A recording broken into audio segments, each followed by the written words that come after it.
Hi guys, welcome back to the channel. Today we're stepping into the muddy boots of medieval peasants to see how ordinary folks, with little more than axes, willow branches, and a lot of grit, carved homes out of forests and fields, from sneaking timber past strict forest laws to stomping clay, straw, and even cow dung into sturdy wattle-and-daub walls.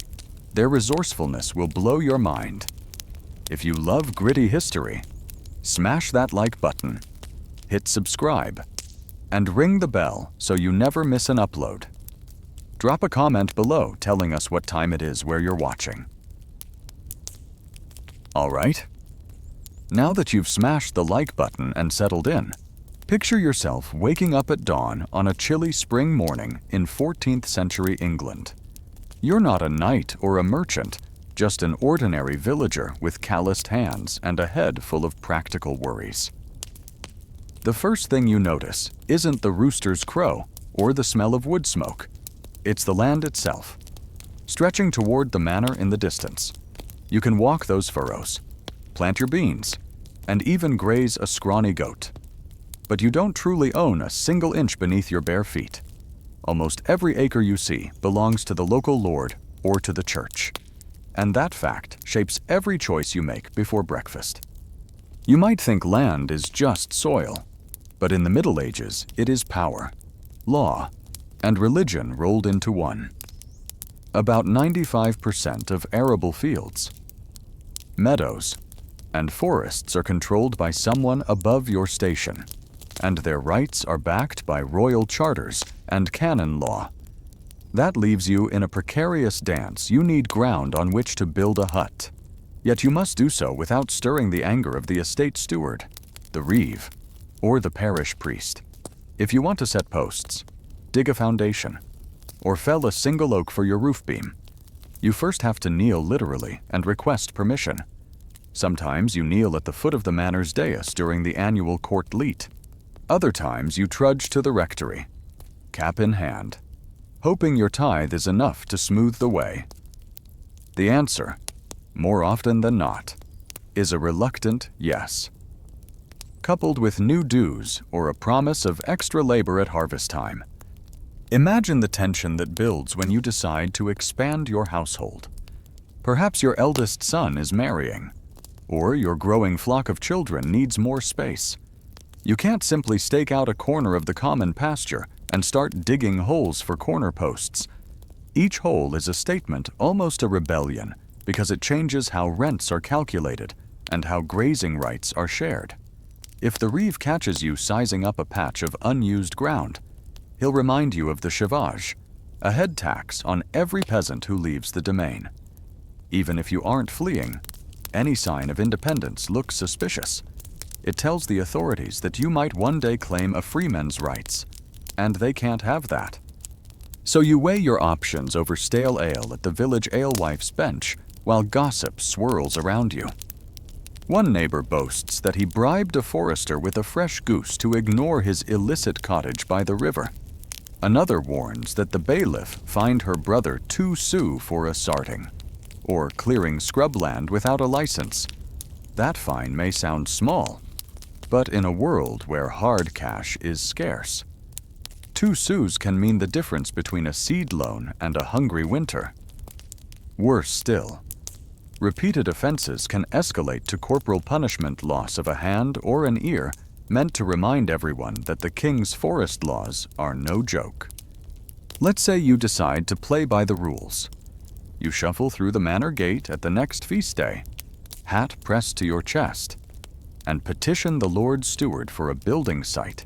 If he grants your request, you'll likely owe a Harriet when you dye a best cow or a prize tool, so the manor doesn't lose revenue if your heirs take over the plot. The steward's scribe marks the concession in the court roll, and now your footprint is official. It's a small victory, but an expensive one. Every recorded privilege invites another levy. There's a fee for grazing rights near your doorway, another for the right to gather thatch, and yet another to mill your grain at the Lord's water wheel. Your dwelling starts accruing obligations before its first wattle rod is woven. Maybe patience isn't your strong suit. Maybe your family can't wait a whole year for the next manorial court. That's when clandestine building becomes tempting. You scout a clump of willow trees at the edge of the waste-ground land so marginal that no one seems to care about it most of the year. Under cover of twilight, you and a few trusted cousins chop saplings, drag them home, and drive them into the earth, hoping that by dawn the skeleton of a shelter will stand where only grass grew yesterday. Medieval custom sometimes recognizes squatters' rights, especially if a structure remains unchallenged for 40 days. But those 40 days feel like 40 years when you live in fear of detection. Every creak of timber and every flicker of lantern light might summon the reeve. Yet necessity breeds creativity. You learn to salvage broken branches instead of felling live trees, because deadwood gathering is often legal where chopping greenwood is not. You weave hazel rods so thin they might be mistaken for simple fences, delaying the moment your home looks substantial enough to be taxed. You build in hidden hollows behind thorn hedges, or you attach your new lean-to to an existing longhouse so the addition looks like a muddied repair rather than a bold expansion. Each workaround springs from the ironclad fact that property lines aren't just boundaries, but social contracts. Even your cooking fire sends up smoke signals that declare, "Someone lives here," inviting scrutiny. Amid this legal maze, religion stands both as gatekeeper and shield. The church owns nearly a quarter of Europe's cultivable land in some centuries, and its abbots can be as exacting as any secular baron. They charge soul scot for burials, mortuary dues upon death, and special offerings at harvest festivals. But they also preach Christian charity, and their almoners occasionally grant strips of land to the poorest peasants in exchange for prayers or small rents. If you display piety, lighting candles at the saint's altar, joining processions, donating eggs on Lady Day, you might sway the friar to speak on your behalf when land disputes arise. Still, the church's mercy is often tangled with its need to safeguard tithe revenue, and ecclesiastical courts can drag on for months, leaving families in hutches of woven reeds while verdicts stall. Economics complicate the picture further. As Europe's population rebounds after the worst waves of plague, competition for arable ground stiffens. Landlords realize they can extract higher rents, so they carve commons into tiny tofts and crofts and auction them. You might scrape together enough silver pennies to lease a croft, but the lease could last only a generation. If your children can't match the next rent hike, they'll lose the house you built with your own hands. That possibility shadows every improvement you make, should you bother installing a stone hearth if the next reevaluation raises your rent beyond reach. Yet, in spite of, or perhaps because of these constraints, villages knit together. You barter labor for boundary markers, pooling time and muscle to dig drainage ditches or mend hedgerows that define each holding. On rogation days, you walk the parish perimeter in a ritual called beating the bounds, where children are lightly whipped with willow wands to help them remember each turning point of the boundary. The ceremony engraves land limits onto living memory, making oral tradition as binding as any parchment deed. You also share folklore about elf bolts and fairy mounds that supposedly protect certain patches. Superstitions that double as informal conservation rules don't plow here.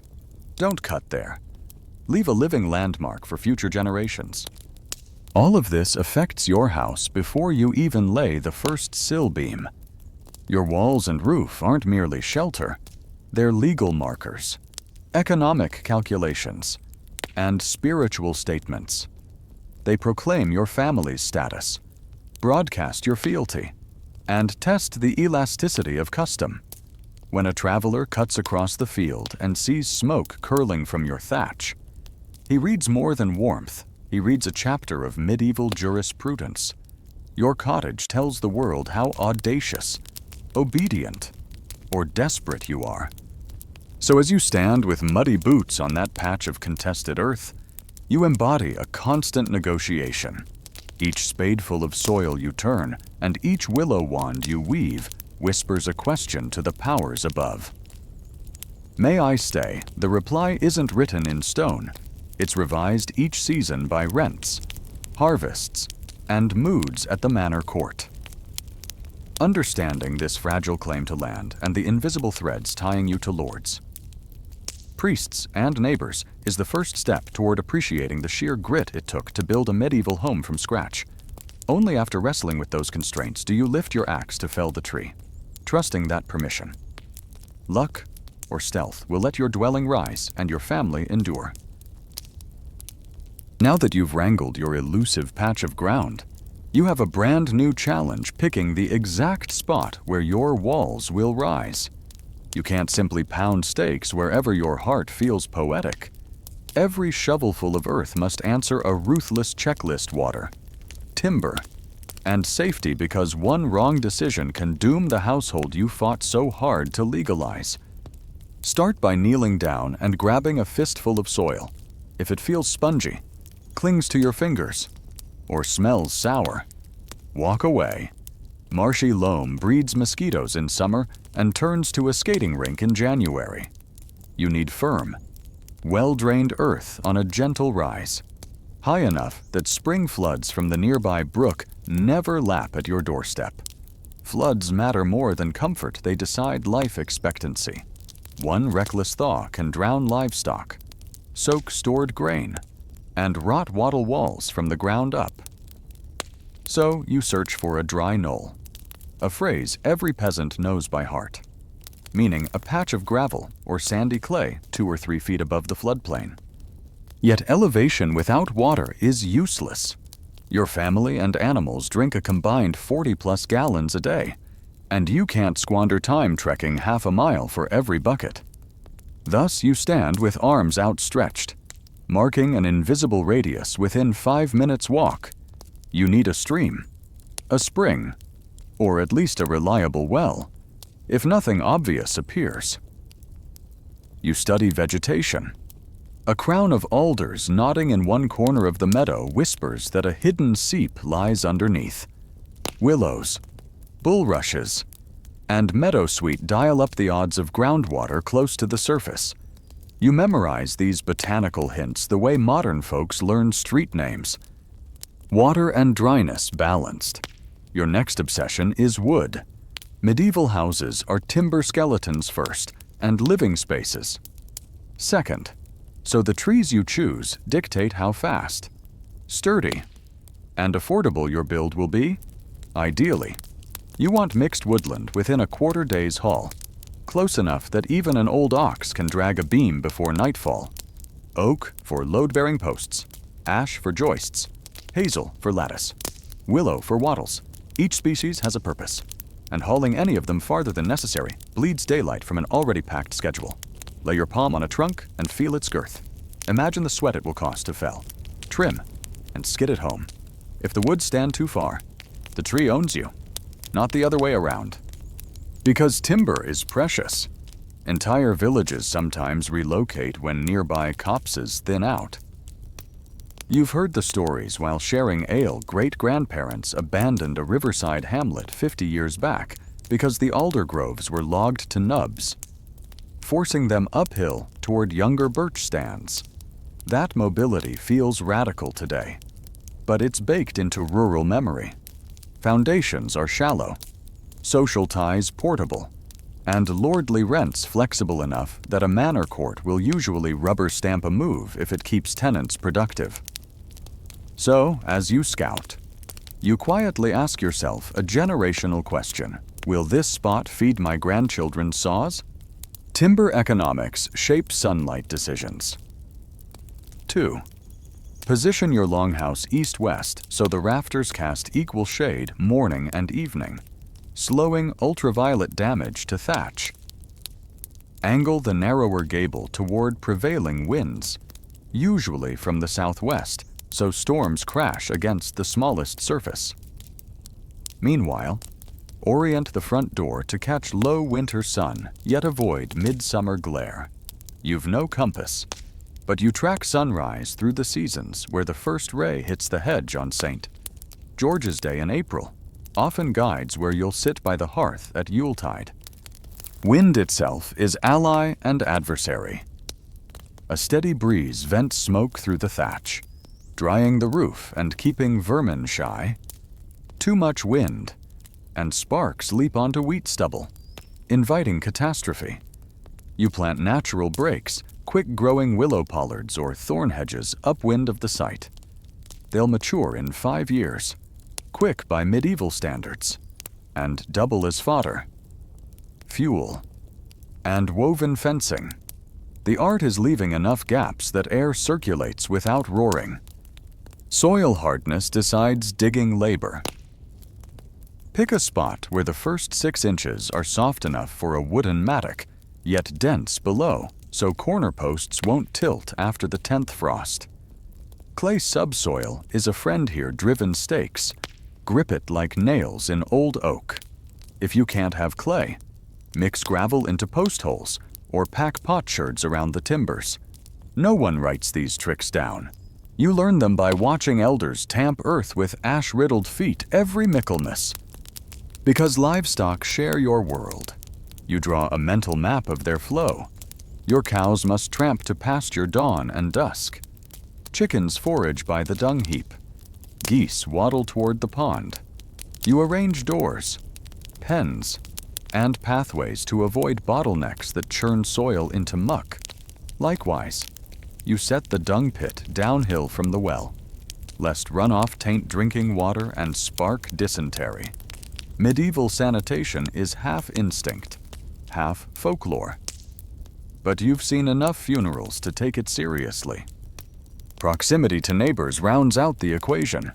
Too far. And nightly wolves threaten. Too close. And one chimney spark can take 3 roofs. Custom dictates at least a cart's length between thatched eaves. You pace the gap with strides learned from your father, pressing turf with your heel in a ritual equal parts geometry and superstition. That same spacing ensures each family's hens stay mostly faithful to their own midden, reducing brawls over eggs. If any of these considerations seem excessive, recall how fragile existence feels. A failed build is not just inconvenient, it's existential risk. A soggy floor invites mold that creeps up walls and weakens tenon joints. A dry well by August means lugging water during harvest, when every minute counts. A lack of firewood in February corners you into burning roof beams, a known last resort in famine chronicles. Every choice now must cushion those shocks later. You also weigh intangibles. Graves of ancestors in the churchyard anchor households emotionally. Moving too far from them feels like severing lineage. Pilgrimage roads offer trade with passing merchants, but also draw bandits. A site near bell-ringing distance of the parish lets you mark time by mass and curfew. Yet bell clamor at matins can ruin sleep. Thus, you barter spiritual convenience against peace. Villagers debate these points in moots beneath the market cross. Arguments get heated. But patterns emerge. Younger families push outward, seeking elbow room, while elders cling to established hearths. Your personal calculus sits somewhere between. You want enough isolation to flex, but enough proximity that the winter wassail reaches your threshold. Community in the Middle Ages is survival insurance. Neighborly aid fills gaps that geography and weather open. Even after you've balanced resources, you anticipate change. Streams meander, beavers dam, and landlords redivide commons. So you adopt hedging strategies. Plant coppice stools of hazel that regenerate on 7-year cycles. Dig a shallow pond that doubles as both firefighting reservoir and mirror of sky for divining tomorrow's weather. You treat the landscape like a living ledger, writing deposits of labor now to withdraw durability later. Finally, before you sink the first post, you perform a tiny ritual. You drop a silver penny or a sprig of vervain into the hole as a charm. Whether it placates saints or spirits hardly matters. The act reminds you and onlookers that the earth gives conditionally. Respect in, stability out. When dusk settles, you stand on that chosen rise, listening to frogs in the bog you avoided, smelling resin from the pines. You'll fell come morning, and tasting iron in the spring, you'll line with stone.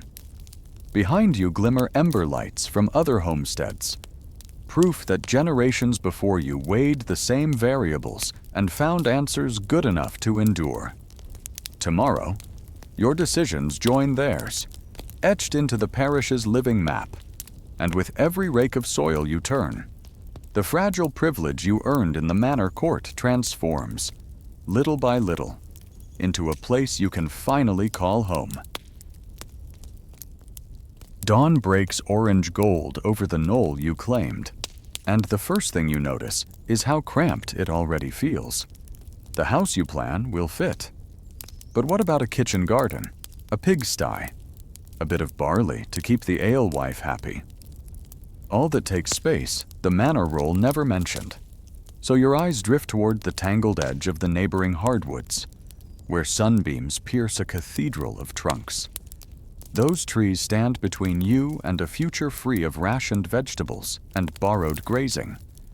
Clearing them is the obvious solution, and the most dangerous idea you've had since you slipped a silver penny into the foundation trench. The act has a name everyone whispers Assarting. It sounds almost harmless, like trimming hedges, yet the law paints it darker than poaching stag. Forest land, whether royal chase or monastic domain, exists to serve lords, abbots, and kings.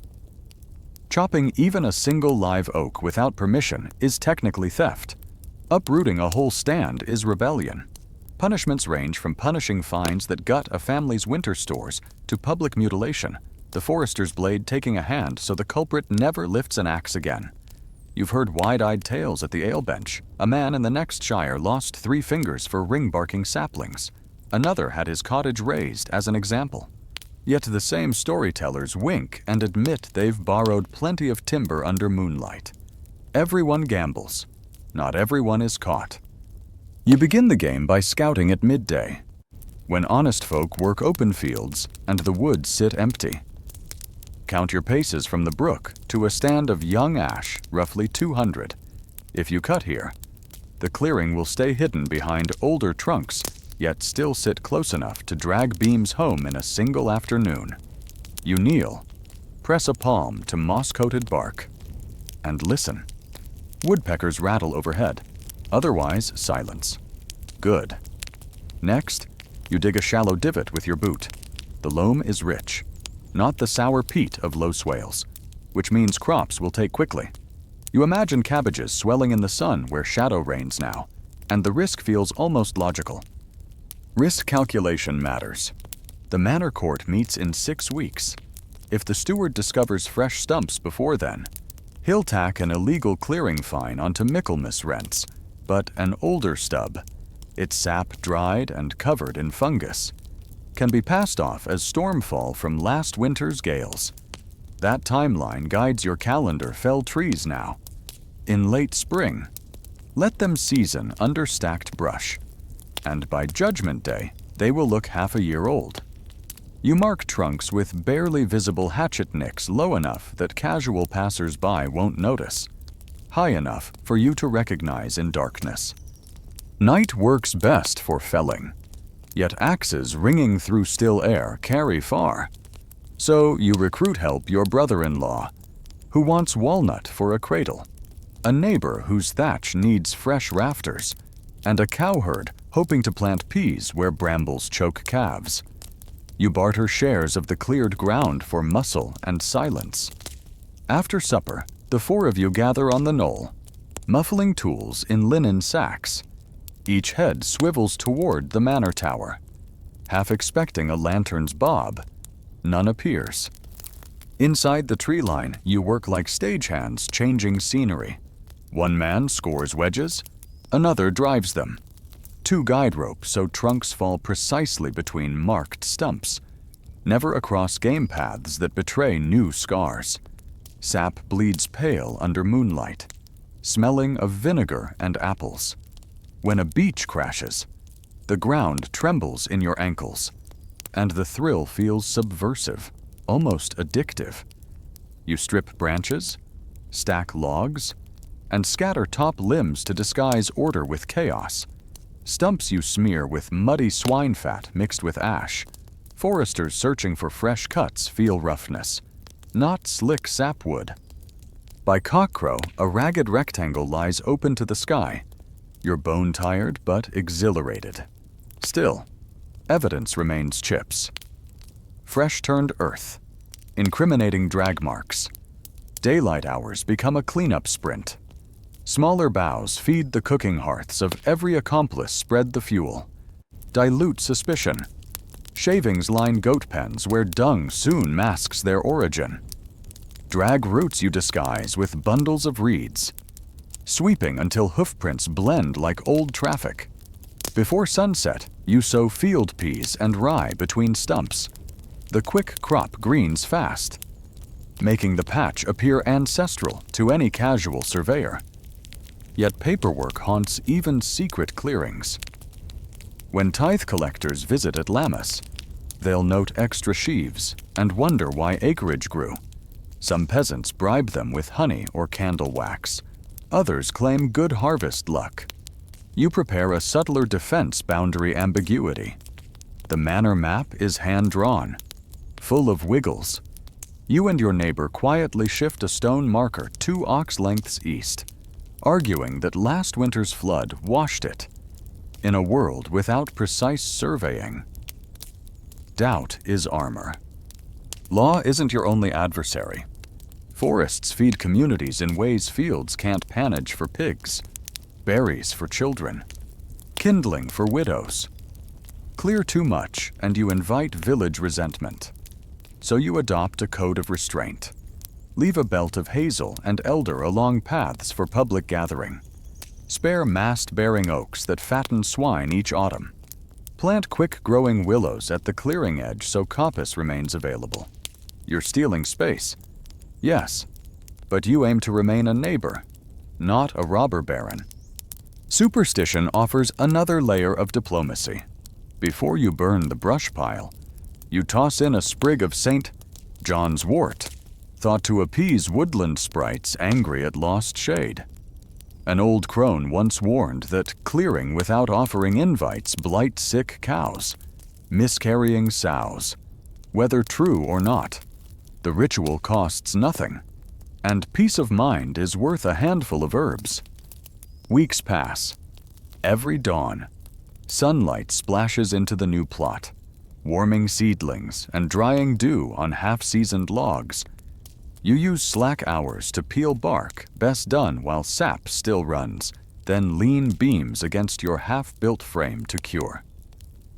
Children play tag among stumps, their laughter echoing where owls once hunted. The woods, though diminished, still rustle beyond. A reminder that you've claimed only a sliver and must never grow greedy. Then, mid-July, the forester appears a lean man with wolfish eyes, riding a roan mare. He stops at the edge of your peas, strokes his beard, says nothing. Your heart drums loud enough to rattle teeth, but he notes the withered state of stumps, the orderly rows of crops, the lack of fresh sap. Maybe he suspects, maybe not. His ledger stays closed. He rides on, leaving hoofprints and relief in equal measure. Avoiding punishment doesn't mean escaping cost. The clearing robbed the village of mast, so you volunteer extra days repairing the community, bake oven public service as penance. You also share surplus peas at harvest feast, a goodwill gesture ensuring gossip paints you crafty rather than criminal. Social currency, you realize, can pay fines before they're levied. By early autumn, your beams are seasoned, square-notched, and ready. The open sky you forged lets you assemble a frame without battling branches overhead. Sunlight lingers longer on laundry. Grain dries faster on racks. And the constant breeze deters mosquitoes. Hard labor and risk have purchased not just land, but livability. One twilight, you sit on a stump that once was oak, watching swallows skim the cleared space. Behind you, smoke curls from neighbors' chimneys. Ahead, the half-raised skeleton of your house stands silhouetted against a purpling sky. Posts cut from trees felled with illicit strokes, yet now as legitimate as any bought plank. You flex fingers still intact. Grateful luck and foresight kept them so. Tomorrow brings wattle walls, daub mixing, and a thatcher's skilled hands, but that is work made possible only because tonight the stars shine where dense canopy once blocked the heavens. In stealing light, you've carved a future, wagering flesh and freedom for a promise of bread and shelter. Whether history calls it crime or craft, you know it as survival, written in every scar of your axe. You think the hardest part is over once the beams are curing in the clearing, but the real test begins when you reach for fresh wood to finish the job. Posts, rafters, purlins, braces, ladder rungs, cartwheels. Everything that turns a bare frame into a living house still lies rooted in the forest. And the forest is not yours to touch. Under crown and church. Trees mean income, hunting cover, and military stores. Whichever lord claims the woodland guards it with rules older than anyone alive. They call them forest laws. And they treat the greenwood with a seriousness modern armies reserve for armories. Living timber counts almost like livestock kill it without leave. And you pay in coin, blood, or both. Your first glimpse of that reality comes at the manor's saw pit, where two carpenters rip a fallen oak under the steward's eye. A tally clerk chalks each plank before it's carted away, muttering about quotas owed to the reeve. When the steward notices your interest, he reminds you and everyone within earshot that only dead, wind-thrown, or officially marked trees may be sawn here. One slip of green bark among the boards would cost the whole village a collective fine. The warning is melodrama, but it lands. You suddenly see the forest as a guarded treasury rather than a free pantry. Yet you still need timbers the Crown Ledger hasn't assigned. The safest route is to beg a felling license, a parchment stamped with the Lord's seal. The fee equals a month of oats, plus a pledge to replace each cut tree with 2 saplings. You queue for hours on a market Monday, hat in hand, rehearsing polite words. The steward frowns at your petition, another peasant house, another nick in the estate's timber reserve, and grants only half the number of trunks you requested. Worse, the license covers skinny birch uprights, not the stout ash you crave for roof trusses. You force a smile as the steward's clerk writes your name. Better a thin permission than a fat penalty. The partial license leaves gaps you must fill by creative accounting. Deadwood gathering remains a customary rite for almost everyone, provided the branches truly lie detached from the trunk. So you patrol after every storm, scanning for lightning scars or wind-split limbs. When a gale thrashes the canopy, you dash out at dawn, racing neighbors for the biggest fallen boughs. The best prize is a whole beech trunk toppled across a deer track. Crown law says it's fair game once its roots leave the soil. You and 3 friends wedge it apart, pretending not to notice the forester riding the ridgeline. He knows the rule too. He watches to be sure no live roots remain, then trots off without a word. Still, deadwood can't solve everything. Rafters demand long, sound poles cut before sap rises, and nothing but green timber bends right for thatch pegs. Here, the letter of the law forces you into its gray margins. Forest officers distinguish vert living vegetation from venison, the king's deer. Removing vert without sanction qualifies as waste, punishable by a fine set higher than a pig's yearly worth. Repeat offenders risk corporal punishment loss of the offending hand meant to discourage both theft and future tool use. The village blacksmith swears he once sharpened an axe for a man who came back months later missing 3 fingers. No one presses for details. The stump speaks plainly. You weigh the tales against necessity and hatch compromises. One trick is pollarding cutting branches above a man's reach while leaving the trunk alive. Some lords allow it in exchange for a token rent because the tree regrows usable shoots every decade. You pick a row of willows along the mill stream and negotiate with the reeve 2 afternoons repairing the manor fish pond buys you the right to lop them this season. You climb like a squirrel. Saw buzzing, feeling sap spatter your cheeks. Each supple pole drops into the grass, a legal harvest, not a crime. When permission fails, timing becomes your ally.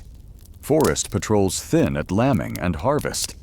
When manpower shifts to barns and fields, you mark 2 ash saplings months in advance, nicking tiny crosses at ankle height so you can find them in moonlight. On a humid August night, you and your brother slip out, muffling the axe heads with wool scraps. Every strike sounds too loud in the stillness, but the damp air soaks some of the clatter. By dawn, the logs are hidden under a reed stack behind your pigsty, ends smeared with wet clay to dull the scent of fresh sap. You'll trim them discreetly through winter, stick by stick, until no single day reveals an obvious theft. Even lawful wood carries strings. The license you bought demands replanting, so you set acorn and hazelnut into every stump hole, watering with the dregs of ale jugs to speed germination. It feels absurd feeding unborn beams while scraping pennies for nails, but neglect invites a forfeit. The forester tallies seedlings each Michaelmas, falls short, and he doubles next year's fee. For once, the bureaucracy serves survival. New growth ensures future generations won't repeat your desperate midnight raids. Fear shapes how you move through the woods. You learn bird calls that signal strangers, jays squawking, wood pigeons bursting uphill. You read hoof ruts for recent horse traffic. Deep, crisp edges mean an officer passed today. You stash a half-cured ham in a hollow stump near the clearing, a bribe in case you're caught red-handed. Stories circulate of wardens accepting food, ale, or a share of planks to look away. Extortion, perhaps, but cheaper than losing your grip forever. Religion shades the landscape too. The parish priest preaches that St. Martin guards trees and warns against cutting on his feast day. Whether the sermon stems from theology or from the Lord's lobbying, the effect is real. No axes ring that week, giving woodland creatures a brief reprieve and officials a predictable patrol lull. You mark your illegal felling for the moon before the feast, counting on heightened scrutiny afterward, not during. Women of the village wield a quieter power over timber politics. They gather faggots for baking and sell bundles at market, so they lobby the reeve for access to underwood. When he tightens quotas, loaves shrink, and children go hungry, an outcome the manor cannot ignore. By allying with the firewood collectors, you gain eyes and ears. They signal patrol rotations, point out storm-damaged trees, and sometimes hide a slim pole under their twig bundles to pass your hut unnoticed. In return, you share sawdust for animal bedding and split billets for their hearths. Community becomes camouflage.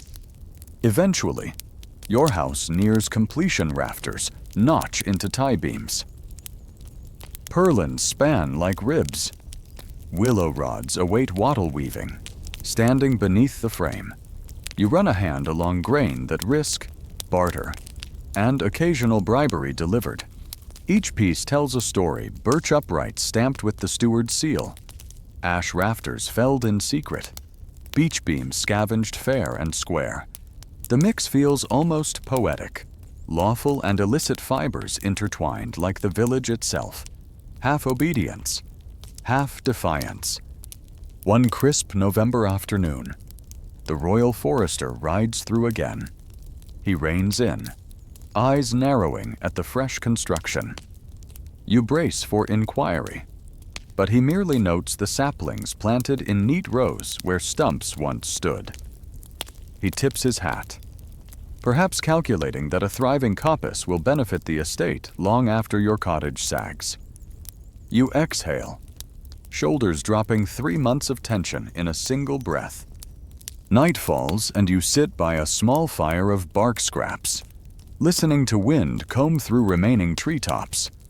The forest still owns its share of you taxes, labor days, and whispered fears, but you've extracted enough material to stake a claim on stability. Tomorrow you'll start weaving wattles, and the day after that you'll mix daub. Each step will rely less on forbidden timber and more on resources nobody patrols clay underfoot. Straw from your own harvest, manure from pens you've built. Even so, you'll never forget that every board overhead was negotiated, licensed, or risked under moonlight. The lesson lingers like the scent of fresh-cut sap in this world. Even the wood that shelters you keeps the Lord's fingerprint. And knowing where those prints lie is as important as knowing how to swing an axe. With the frame standing and the tension with the forester finally ebbing, you turn your focus to the tools in your own hands, because in the end, the house will only be as true as the edge of your axe and the swing behind it. Forget the image of modern carpenters bristling with chisels and polished saws. You work with a kit so lean it could fit in a grain sack. The heart of it is a single-bit felling axe the local smith forged from second-hand iron, its eye wedged onto an ash handle you carved yourself. The blade is narrow and slightly curved, a compromise between the broad axes favored for hewing and the heavier pole axes soldiers carry. You sharpen it on a sandstone you traded for 2 hens, spinning the stone over water until sparks flick off like fireflies. Iron is expensive, so every strike has to count. Instead of metal wedges, you often rely on hardwood gluts, split billets of elm or hornbeam pounded with a maul the size of a newborn calf's head. When the maul's face mushrooms from endless blows, you burnish it over a coal bed and quench it, stealing a little more life from the grain. A narrow crosscut saw hangs in the rafters of your neighbor's barn for special jobs, but the teeth clog easily and the blade kinks if 2 men pull out of rhythm. So you reserve it for plank making at the saw pit. Most shaping happens with axes rough, accurate, and forgiven if the haft breaks. You just shave a new one and keep working. Timing your cuts matters as much as edge geometry. You learned from elders that greenwood felled in summer bleeds its guts, weeping sap that invites beetles and decay. So you wait for deepest winter, when sap recedes and the moon rides high and bright. On a frost-hard dawn in January, you tramp to the clearing where those ash trunks you stole lie stacked. Each log rings sharper than in August, the fibers tightened by cold. You start at the butt, scoring 2 parallel kerfs a hand's width apart, then chop out the block between them so a V-shaped notch grows deeper with each stroke. The chips fall crisp, almost glassy, and the scent of raw wood mingles with the metallic snap of your breath. Once a trunk settles flat on the snow, you split it lengthwise with wedges, first iron, to open a hairline crack, then wooden gluts following like a chorus. The crack pops and hisses, and steam curls up as if the tree exhales. You lever the halves apart until they lie open like fish cleaned for smoking. If a piece shows spiral grain or hidden knots, you mark it X with charcoal and set it aside for fence rails. Straight grain boards become floor joists or planks for a loom you promise your wife after harvest. Seasoning is patient work. You lean each half log under a makeshift rack of crossed poles, bark side down so rain runs off. The rack sits on stones, never bare ground, because soil wicks moisture up the way wool wicks sweat.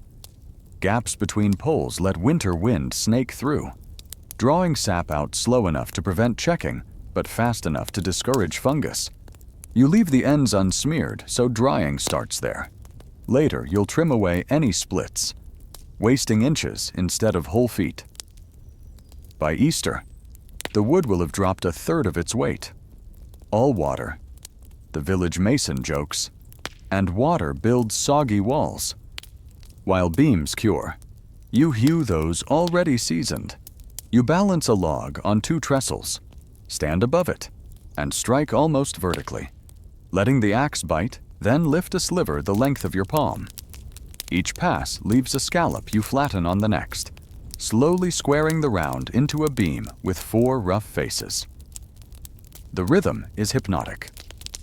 Thunk, lever, flick, step forward. Sweat pricks even in January, and the wood's sweet scent follows you for days, overpowering the tang of cured hides hanging near the hearth.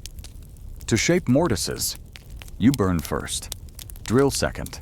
You press a red-hot iron poker into the beam where the post will slot. Char a neat rectangle, then skin away the brittle black until fresh oak gleams. Burning saves tool edges and creates a self-hardened surface. But it stinks of vinegar and tar. For the matching tenon, you scribe with a chalked string, chop shoulders with light axe taps, and pare cheeks with a draw knife. Pulling the blade toward you in slow, confident strokes, a tree nail. A tapered oak peg tightens the joint once driven, swelling with humidity and locking the timber like a keyed puzzle. The entire toolkit lives under a leather awning near the wall, safe from dew that would flash rust the blades. You oil iron nightly with a rag dipped in boiled linseed and sheep tallow melted together over the hearth. The mixture smells faintly of hayfields and smoke. Handles need equal care. Ash stalks warp if they dry too fast.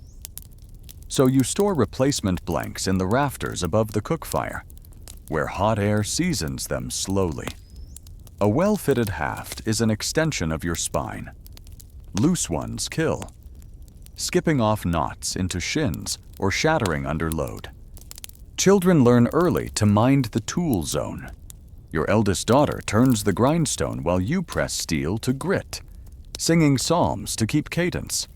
The younger boy collects fallen chips for kindling, careful never to cross the swing path. Accidents cost families more than fines. A severed toe can sideline a worker through planting season. So you draft invisible borders on the ground, teaching respect with gentle taps rather than shout or lash. Tools, like land and livestock, belong to the whole household. Misusing them wastes collective toil. Occasionally, you borrow specialized kit from the manor carpenter, a long auger for peg holes, a plumb bob to true a corner post. In exchange, you lend him your ox for hauling lime, or your wife bakes extra loaves. Barter keeps metal moving through the community like blood through veins, each loan returning with a story the auger drilled tie beams for a tithe barn. The plumb bob aligned a gateway arch that might outlast its maker. Every mark of iron and timber records a chain of favors as real as any tally stick. Even with care, blades dull, quick against winter wood. When sparks fade on the grindstone, you touch up the edge with a whetstone you keep warm in your pocket. Frost makes stones brittle, and a single chip shortens their life. You wet lightly, never grinding past the hardened zone near the edge.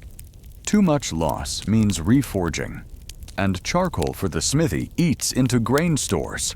The smith's bellows wheeze like an ox with lung fever, and every iron shoe he nails is another coin you'll never see again. Yet the simplest tools sometimes prove dearest. Your mallet is no more than a knotted elm billet drilled for a handle, but its balance feels like an old friend's handshake. When the head finally splits after a season of beating gluts, you split it again with a parting axe, carve wedges from its own halves, and drive them into a new body life grown from death. A recursive reminder that nothing in the peasant's world is truly single-use. By May, seasoned timbers stack neat under the eaves. Axes hang keen. and the air buzzes with flies tasting sun-warm sap still oozing from a few green boards. You pause, wiping your brow, and study the tools arrayed before you. Each bears scars of frozen mornings, midnight thefts, and whispered bargains, proof that raw will, not polished steel, raises shelter.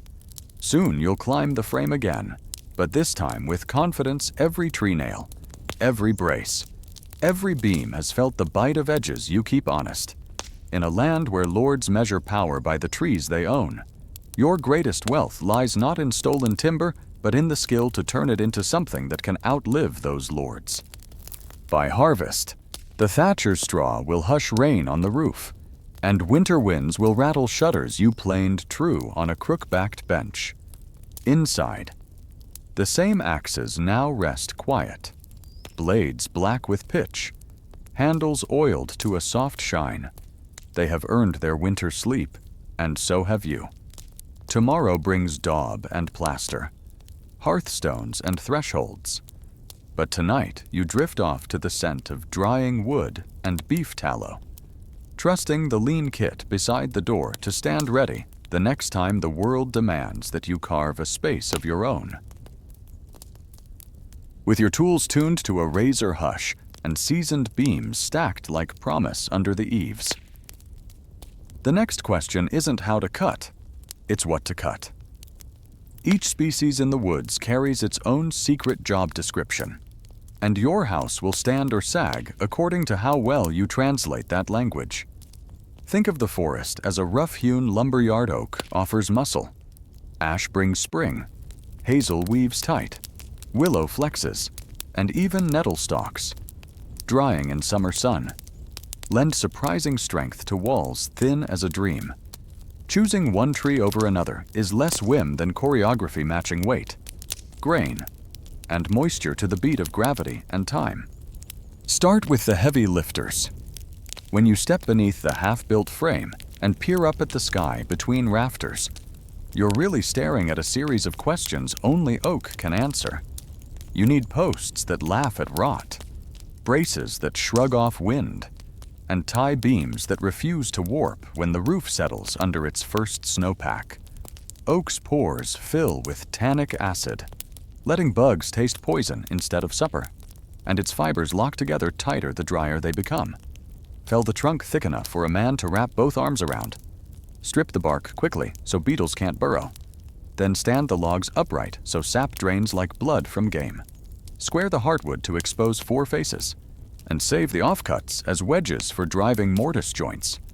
Oak moves slowly even under heat, so give it a long engagement with the wind months if you can afford the wait. Weeks at minimum. Rushing this courtship invites twisted beams that creak like gallows when the house breathes. But oak alone would bankrupt your back and your forest. You need lighter bones where stress runs lower. And that is where ash steps in. Ash is the sword and spearwood of armies for a reason. Light, resilient, eager to spring back after a blow. Split it into rafters that crown the roof. Cut purlins and ladder rungs from straighter saplings no thicker than your forearm. Ash handles seasoning better than oak, so you can mill it greener and trust it to settle true. Its pale heart will darken honey brown with hearth smoke, a quiet record of winters yet to come. Where structure ends, skin begins, and skin calls for flexibility. Imagine weaving a basket large enough to live inside. That's the essence of your walls, and the material of choice is hazel. Walk the coppice you plan to harvest for decades, slender stools you cut at hip height every 7th spring. Look for rods thick as a shepherd's crook at the butt, tapering to a pinky at the tip, each at least 10 feet long. Flex one against your knee. If it bends without snapping, it's ripe. Cut during the waning moon of late winter, when sap sleeps and bark slips clean.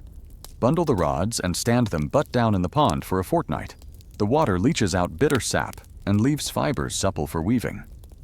When ready, each rod will arc between rails, crisscrossing into a lattice tight enough that even wet clay later finds no escape. Hazel doesn't stand alone in the wattle weave. Willow, especially the white variety near river edges, lends extra give. Its long fibers ripple almost like sinew. Harvest willow in early spring, strip the bark with a leather thong, and you'll uncover a satiny inner sheen that seems to glow at dusk. Intertwined with hazel, willow adds forgiveness. When the frame shifts under high wind, the weave flexes, not shatters, absorbing tremors the way a willow over water survives storms that snap stiffer branches. Then there's nettle yes, the plant that lashes bare shins. Let it grow tall by midsummer. Cut stems before seeds set, and dry them on racks above the goat pen. Once brittle, you peel away the bark to reveal silky fibers you twist into twine. Loop this nettle cord around every third or fourth intersection of the wattle course. The twine tightens as it dries, cinching the weave so snug that clay can't ooze through. Some call nettle the poor man's flax. You'll call it indispensable when winter gales claw at daub and find no gaps. While timber choices hinge on strength and flexibility, you can't ignore rot and insects. That's where alder earns a subtle cameo. Any post driven directly into soil gate hinges, fence stobs, or the footings of an outbuilding benefits from alder's water-loving nature. Strangely, it hardens when wet. Sink alder stakes into damp ground and they'll blacken, but refuse to decay until grandchildren sprout gray beards. Use leftover offcuts as wedges beneath oak sills set on stones. They'll share the burden and shield pricier beams from splashback. The hierarchy of wood also guides your waste policy. Bark from oak makes strong rope once boiled and twisted. Save it to lash thatch bundles at the eaves. Bark from willow chews into a mild painkiller good for blistered hands or a feverish child. Dust from oak planes mixed with tallow plugs, knotholes against drafts. Even shavings have destinations curled. Hazel becomes tinder. Coarse ash chips bed pigs. Oak slabs edge garden beds. Slowing weed creep. Every fragment returns value. Because in a marginal economy, waste equals hunger.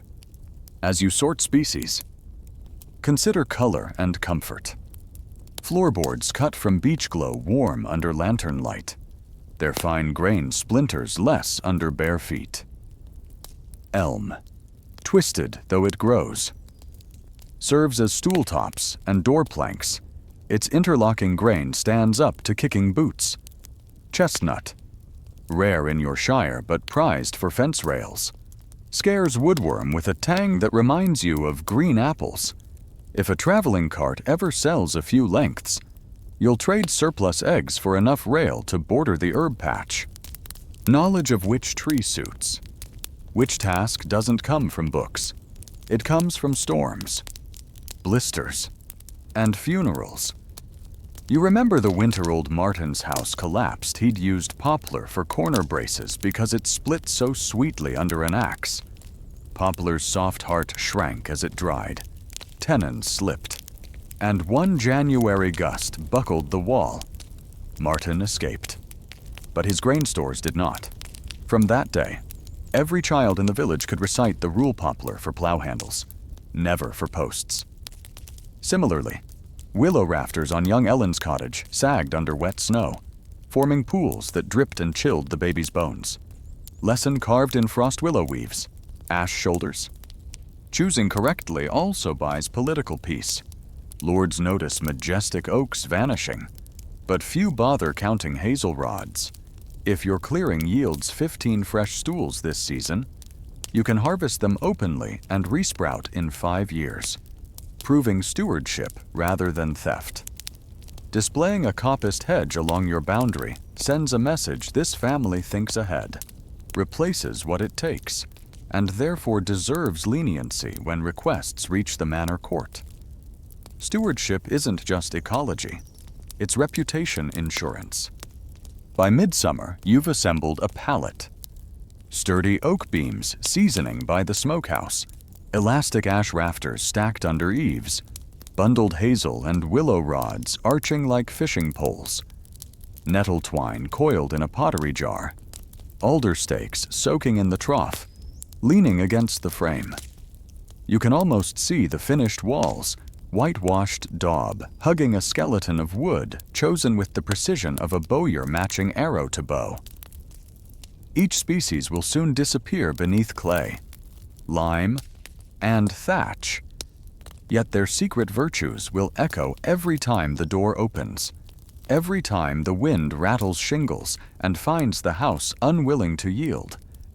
In a final quiet moment before the weaving begins, you walk the tree line, palm resting briefly against trunks you've spared. Some are future beams for your children, others seed banks for squirrels, others silent witnesses to your gamble. Stewardship goes both ways. The forest has given muscle and sinew to your dwelling, and you, in turn, owe it a future. You scatter acorns in hoofprints, prop a few fallen branches so seedlings can hide from deer, and whisper a promise that when these walls eventually rot back to soil, new trees will stand ready to rise in their place. That covenant understood by woodsmen, lords, and perhaps even the trees themselves binds house to landscape as surely as any peg locks beam to post. You've chosen every log with care oak for strength, ash for spring, hazel and willow for the living weave, yet all those perfect lengths are still scattered across the woodland floor. Days of labor from the frame that waits on your knoll. Moving them is a campaign against distance, gravity, and mud. You start at dawn, when dew stiffens the grass just enough to ease the first drag. A leather harness slips over your shoulders, the rawhide creaking like an old gate as you lean forward. Behind you, the oak beam shudders, then slides an inch, then another, scoring twin grooves in packed leaf litter. Your calves burn, but the work can't be rushed. A snapped tree nail can be replaced. A ruptured tendon cannot. The forest track out is hardly a track at all, more memory than road, so you scout each turn the night before. Sharp bends get widened with a few judicious axe strokes. Gullies fill with branches woven into a mat that keeps the beam from sinking like a plow. Where the ground slopes, you drive stakes downhill to stop a runaway. Every few hundred paces, you wedge billets under the beam, catching breath while your brother swaps harness lines from your shoulders to the ox's yoke. The animal lowers its head, haunches quivering as it takes weight. Hooves slip, find purchase, and the beam lurches forward again, smearing moss into a dark ribbon. Once clear of the woods, the root grows its own hazards. Clay soil, soaked by spring rain, clings to boots and hooves alike. Each step turns heavier, as if the earth refuses to surrender its bounty. You've learned to pick transport days the way fishermen pick tides. After 2 dry mornings, a crust forms on the lane. It will bear weight until midday. Sun melts it back to soup. Timing is everything. Leave too early, and frost splinters underload. Stalling progress. Leave too late, and wheels or sled runners sink to their axles. To hedge bets, you rig the beam onto a pair of small trunk rollers, elm rounds shaved smooth. A boy darts ahead, repositioning rollers from back to front in a practiced loop that turns slog into glide. He grins whenever the system works, proud to be a link in the moving chain, even with helpers. Distance sets natural limits. You rarely haul timber more than a couple of miles. Anything farther eats daylight your crops demand. So the build site selects the forest as much as the forest once selected the species. When a beam refuses to budge up the final rise, you call neighbors with promises of cider and a shared feast. They arrive laughing, stomping mud from shoes, each carrying a pry bar or hook. Voices rise in staggered chant that matches the heave-ho rhythm. 1, 2, strain. 1, 2, rest. The beam edges forward like a stubborn barge against current.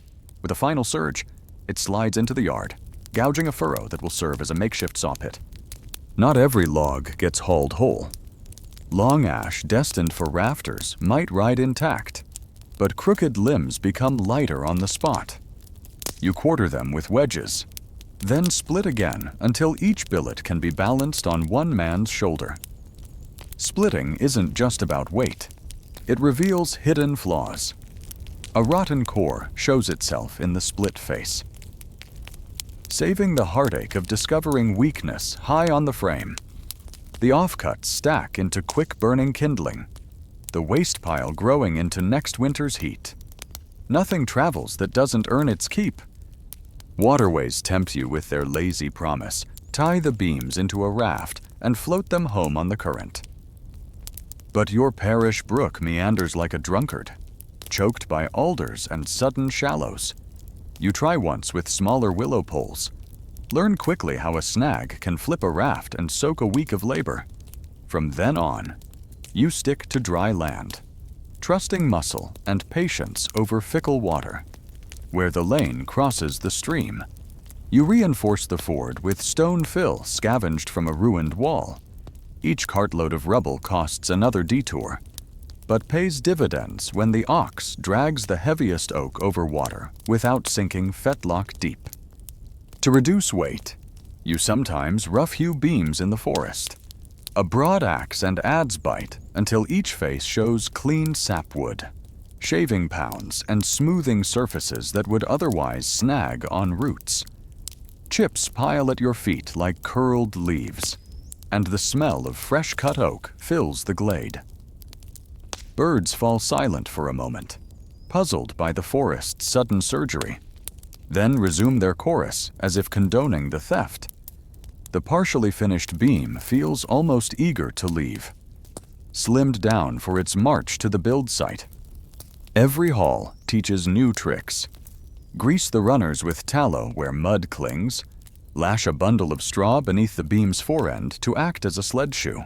Bind bark strips around slick spots on rope to gain hand purchase. When a roller splits, replace it with a round from hedge pollarding. Even if the grain twists, it needs to last only a few rods. You grow adept at spotting leverage in unlikely forms. A sapling becomes a cant hook. A flat stone wedges wheels straight. A fence rail props an axle while you dig mud from under a sledge. Ingenuity measures strength better than muscle cords. Midway through summer, hauling reaches a steady cadence. Morning cool handles oak. Afternoon warmth sees lighter ash. Dusk is for stacking spacers slipped between beams so air circulates. Ends painted with slaked lime to slow checking. Neighbors pass by, admiring the growing stockpile that now resembles the bones of a giant laid out for assembly. Each log bears scars bark peeled by friction, sap dried to amber streaks, occasional blood where a rope lashed skin. Those marks become private runes recording the journey. But the true tally is social as much as physical. A neighbor's ox sprains a hock pushing a load uphill. The village healer applies comfrey poultice while you loan your own beast for his unfinished stack. In return, his eldest son spends 2 afternoons weaving bracken mats for your floor. Favor for favor timber isn't the only cargo moving along the lane. At last, the final length arrives. You drive a marker stake into the ground beside the pile, a silent flag declaring the transport phase complete. That night, a small fire crackles in the yard, embers reflecting off oak faces like stars on still water. You pass a mug of small beer to every hand that helped, savoring the hush that follows hard labor honestly spent. Tomorrow the beams lift skyward, pegged into place. But tonight they rest, and so do you, master not only of species and tool edge, but of distance itself.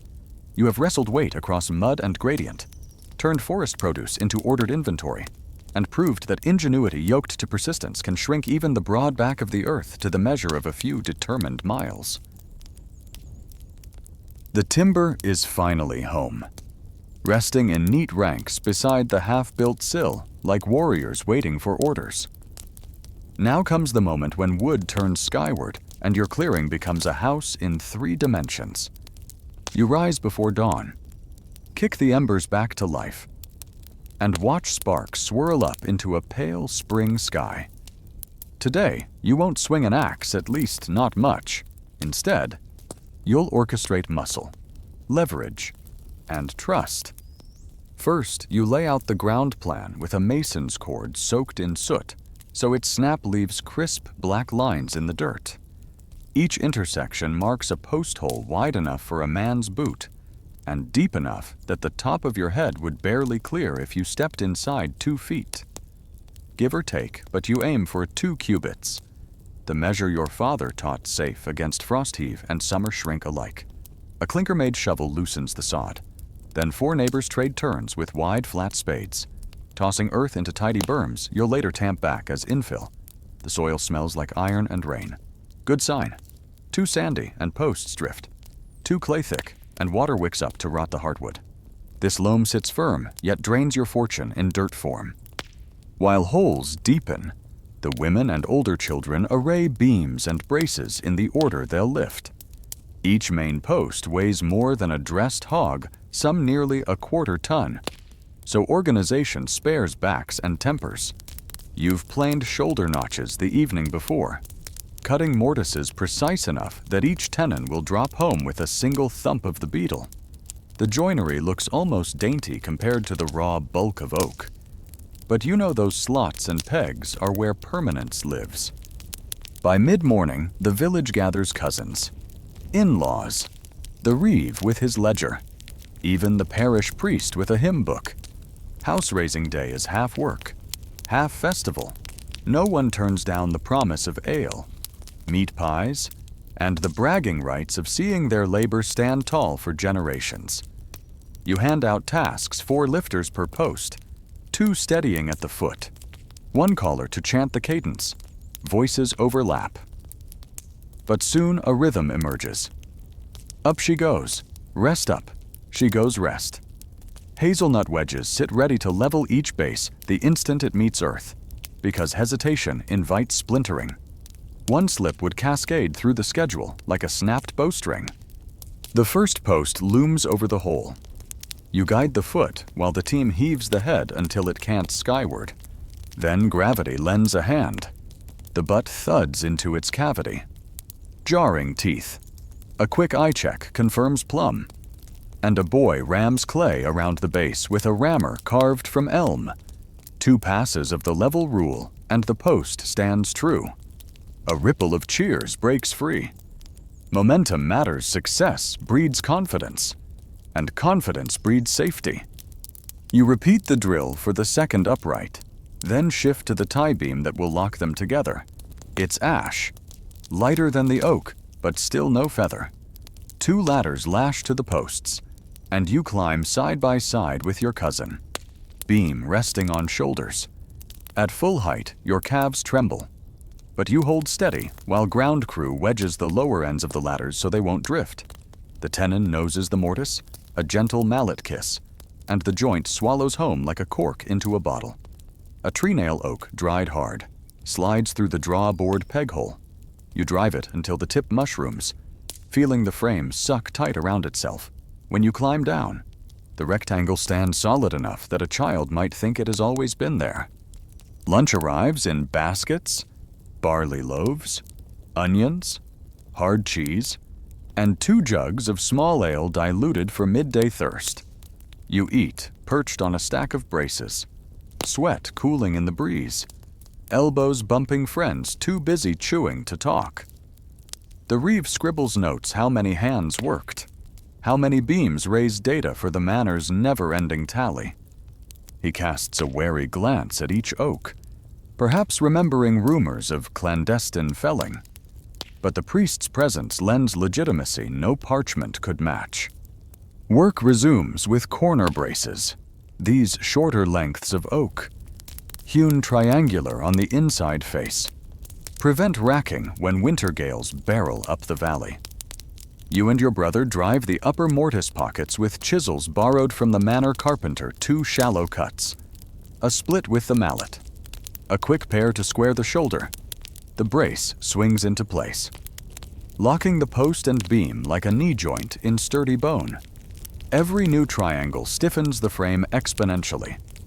By the fourth brace, you test rigidity by hanging from the tie beam and bouncing. It barely quivers. Now comes the heaviest lift, the ridge pole. It spans the full length of the house. A single oak you spent 2 days shaving into 8-sided near round. Slimming weight without sapping strength. 5 men steady ladders, while a 6th anchors a block and tackle pulley to a temporary gin pole. Rope groans. Pulleys squeal. And the ridgepole creeps skyward, foot by slow foot. Children gape. None have seen wood fly except in stories of saints who commanded trees to walk. You guide the leading end into its saddle notch. Ease slack in the rope. Then tap wedges until the pole beds flush. With the ridge set, the skeleton resembles a prow pointed at the heavens, ready to cleave clouds.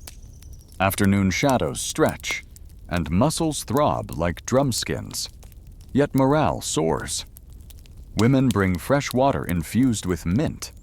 Teenagers ferry pins and wedges. Toddlers chase curls of shavings like summer snow. The priest hums a hymn under his breath, preparing for the blessing to come. You're too busy to ponder theology, but part of you registers that this labor doubles as ritual neighbors united. Earth opened and filled. Timber slain and resurrected upright, a cycle as old as villages themselves. As sunset nears, you fetch the last of the long braces. The crew moves slower now, but precision fills the gap where vigor wanes. Each joint closes with a satisfying thunk, like a lid on a dependable chest. When the final peg drives home, silence falls. You step back, neck craned, where dawn showed empty sky. Dusk now frames a lattice of oak glowing red gold in slanting light. The shape feels inevitable, as if the clearing always waited for these lines to appear. The priest clears his throat and begins a brief litany, sprinkling holy water from a pine switch onto each corner, whether sanctity or superstition. The gesture seals the day. Neighbors clap shoulders, comparing bruises and favorite mishaps, the beam that nearly veered, the wedge that flew, the ox that refused a third pull until someone sang a tavern ballad. Laughter stitches those stories into memory, stronger than any peg. Before darkness claims the yard, you and 2 friends climb once more to nail a sprig of fresh oak leaves to the ridge. It's a token of thanks to the forest for surrendering its giants, and also a public sign of a safe, successful raising. Villagers passing by tomorrow will read the greenery and know the frame stood true at dusk. Some will offer small gifts, an extra quart of milk, a coil of rope as congratulations or investment in reciprocal future help. Night settles. People drift home along lantern-lit paths, voices fading until only cricket song remains. You sit on a stump, shoulders sagging, watching the frame silhouette against star flicker. Wind threads through open bays, carrying the faint scent of sap and sweat. Tomorrow's tasks still loom: rafters to notch, wattles to weave, daub to mix, but you allow yourself one long breath of triumph. Today, the community carried more than timber.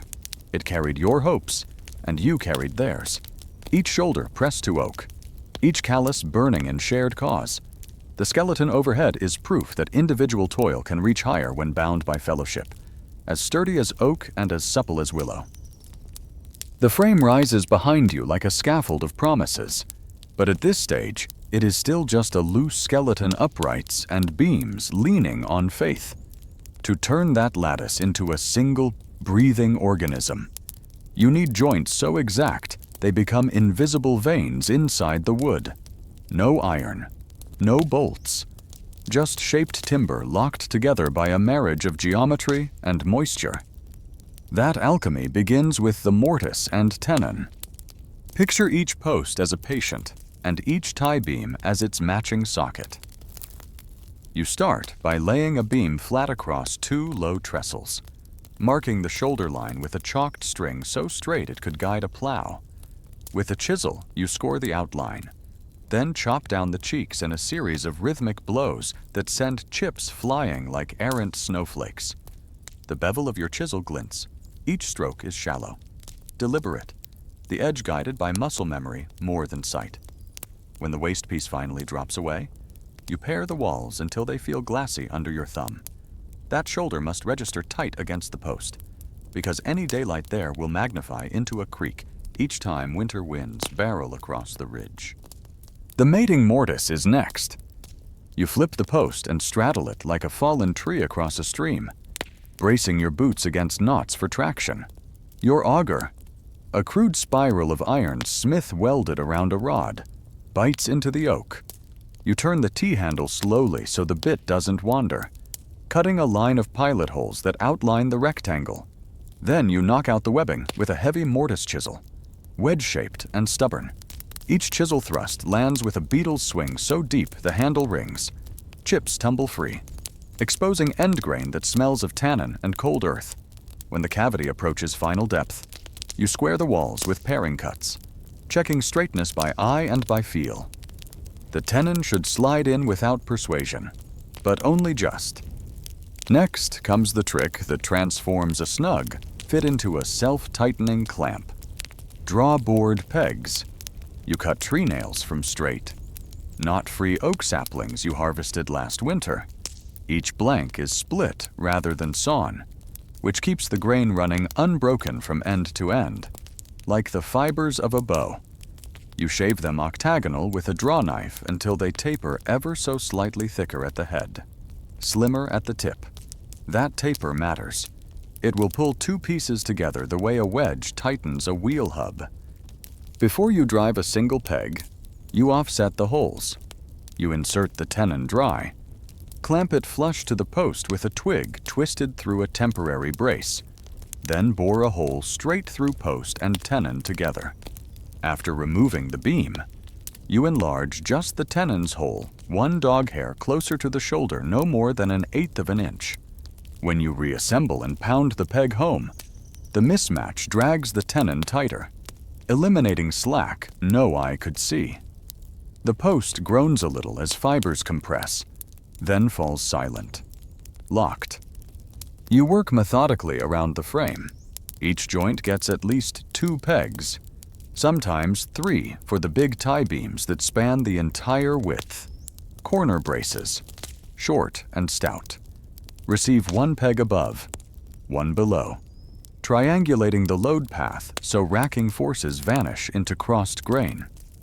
To reach awkward angles, you rig a rope sling from the ridgepole, dangling yourself like a spider while an apprentice feeds you pegs from below.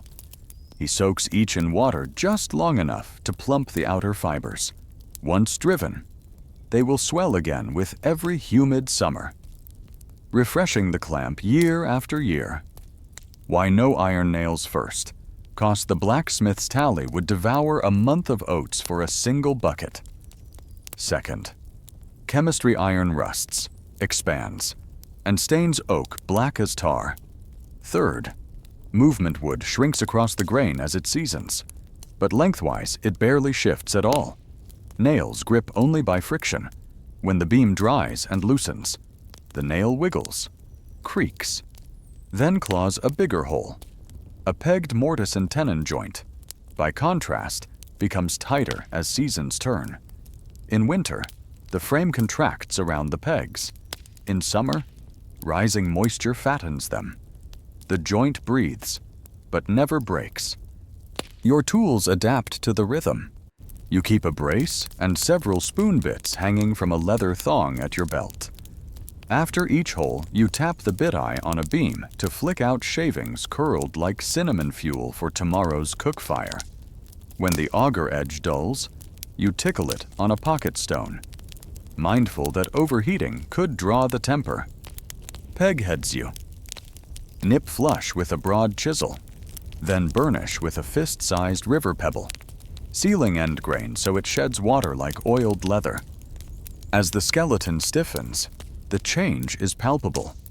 Earlier today, you could rock a post with 2 hands. Now you can hang your whole weight from the ridgepole, and the frame only hums. You test the grid by pushing sideways. The braces refuse, transferring force along diagonal grain into the footed posts embedded deep in loam. That mechanical harmony is the quiet genius of this joinery, each part carrying loads meant for another. Distributing strain the way branches share wind stress. Culture seeps into every hammer blow. Carpenter's marks, simple Roman numerals cut with chisels, guide assembly. You scribe them on tenon cheeks and mortise faces like signatures on wedding bands. Those marks also speak across time if a future generation needs to replace a post. They'll match numerals before lifting a pry bar. You leave a tiny knot in one peg head, untrimmed a private flourish, so your grandchildren can spot the joint you personally drove when tales of this build swirl by firelight. Late afternoon sun slants through the bays, painting lattice shadows on churned earth. You walk the perimeter, listening for any rattle. None comes. The pegs have silenced the frame so completely that birds have resumed nesting on the ridge. A robin flits from brace to brace, testing new perches. You take that as benediction. Before nightfall, you melt beeswax with a knob of mutton fat and brush the mixture over every exposed peg head. The wax seeps into pores, repelling rain until lime wash seals the walls months from now. One by one, torches appear as helpers drift home, the light glinting off waxed wood. The priest stops to trace a cross on the central post. The reeve, ledger under arm, concedes grudging respect. He knows that each peg driven today is a tax he can't collect tomorrow because oak joints don't need replacement the way iron nails do. You shut the gate behind the last guest and stand alone beneath your creation. The frame smells of raw tannin and cool dust. A newborn forest rearranged. You place your palm against a peg, still warm from friction, and feel nothing but serenity. No tremor. No play. Wind picks up, scooting cloud shadows across moonlit sky. The oak yawns, settles a hair, then holds. That sound, a low wooden sigh, tells you the frame has become a single thing, no longer a puzzle of parts. It will still shift, yes, but as a unit, the way a living body flexes muscles rather than dislocates bones. Tomorrow you'll climb again to set rafters, lash purlins, weave hazel into walls that will cradle children and candle smoke. But tonight belongs to these silent joints, hidden, humble, unstoppable, centuries from now, when iron nails have turned to flakes and roofs nearby have sagged under their own dead weight. Your pegged connections will still sit buried in timber, invisible and unimpressed, holding stories in compression and tension, day after faithful day. You reach up, tap a peg head once with knuckles, and the note rings deep and sure, the timbre of a house that already knows how to endure. With the frame-locked tight pegs swelling in their sockets and every post humming like a single chord, your next task is to dress this timber skeleton in living skin. That skin begins not with bricks or boards, but with a basket long, supple rods of hazel and willow you harvested back when snow still clung to the coppice. In your hands, they flex like fishing poles. And for a moment, you recall how they grew in shade only months ago. Roots drinking the same earth that now supports your house. You start at a corner bay, leaning the first rod against the inner face of the sill beam. With a wooden mallet, you tap it down into the mortise pocket you pre-chiseled, the butt sinking half a handspan so frost and insects can't dislodge it later. Another rod follows on the opposite side of the upright. Together, they form the warp of a giant loom. You crouch, select a thinner willow switch, and weave it between the uprights inside, outside. inside creating the first horizontal course. The wood creaks softly, a pleasant reminder that it's still alive enough to forgive being bent. Weaving becomes a rhythm retrieve. Bend, tuck, step up a rung, repeat.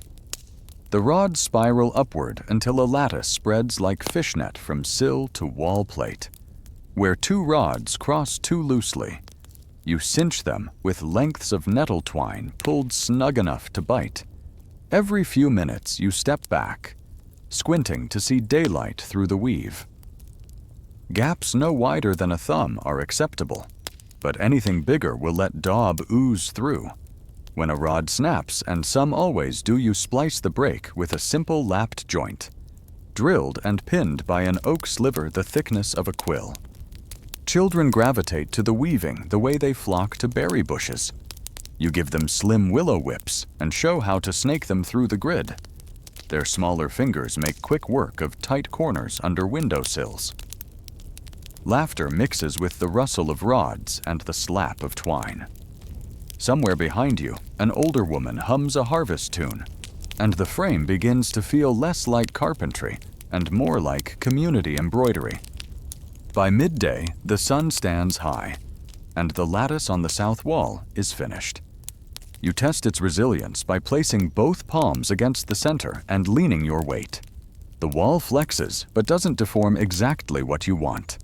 It should yield in storms, not shatter. Satisfied, you call for a break. Bread, cheese, and a jug of small beer appear from sacks.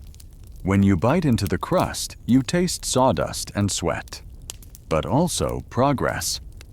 While the others weave the east wall, you turn to the heart of the operation, the daub. Clay alone cracks.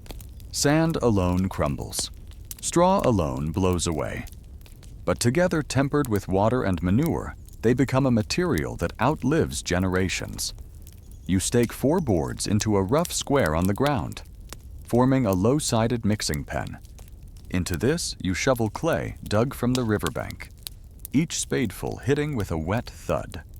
2 neighbors bring barrow loads of sharp sand quarried from a gravel pit half a mile away.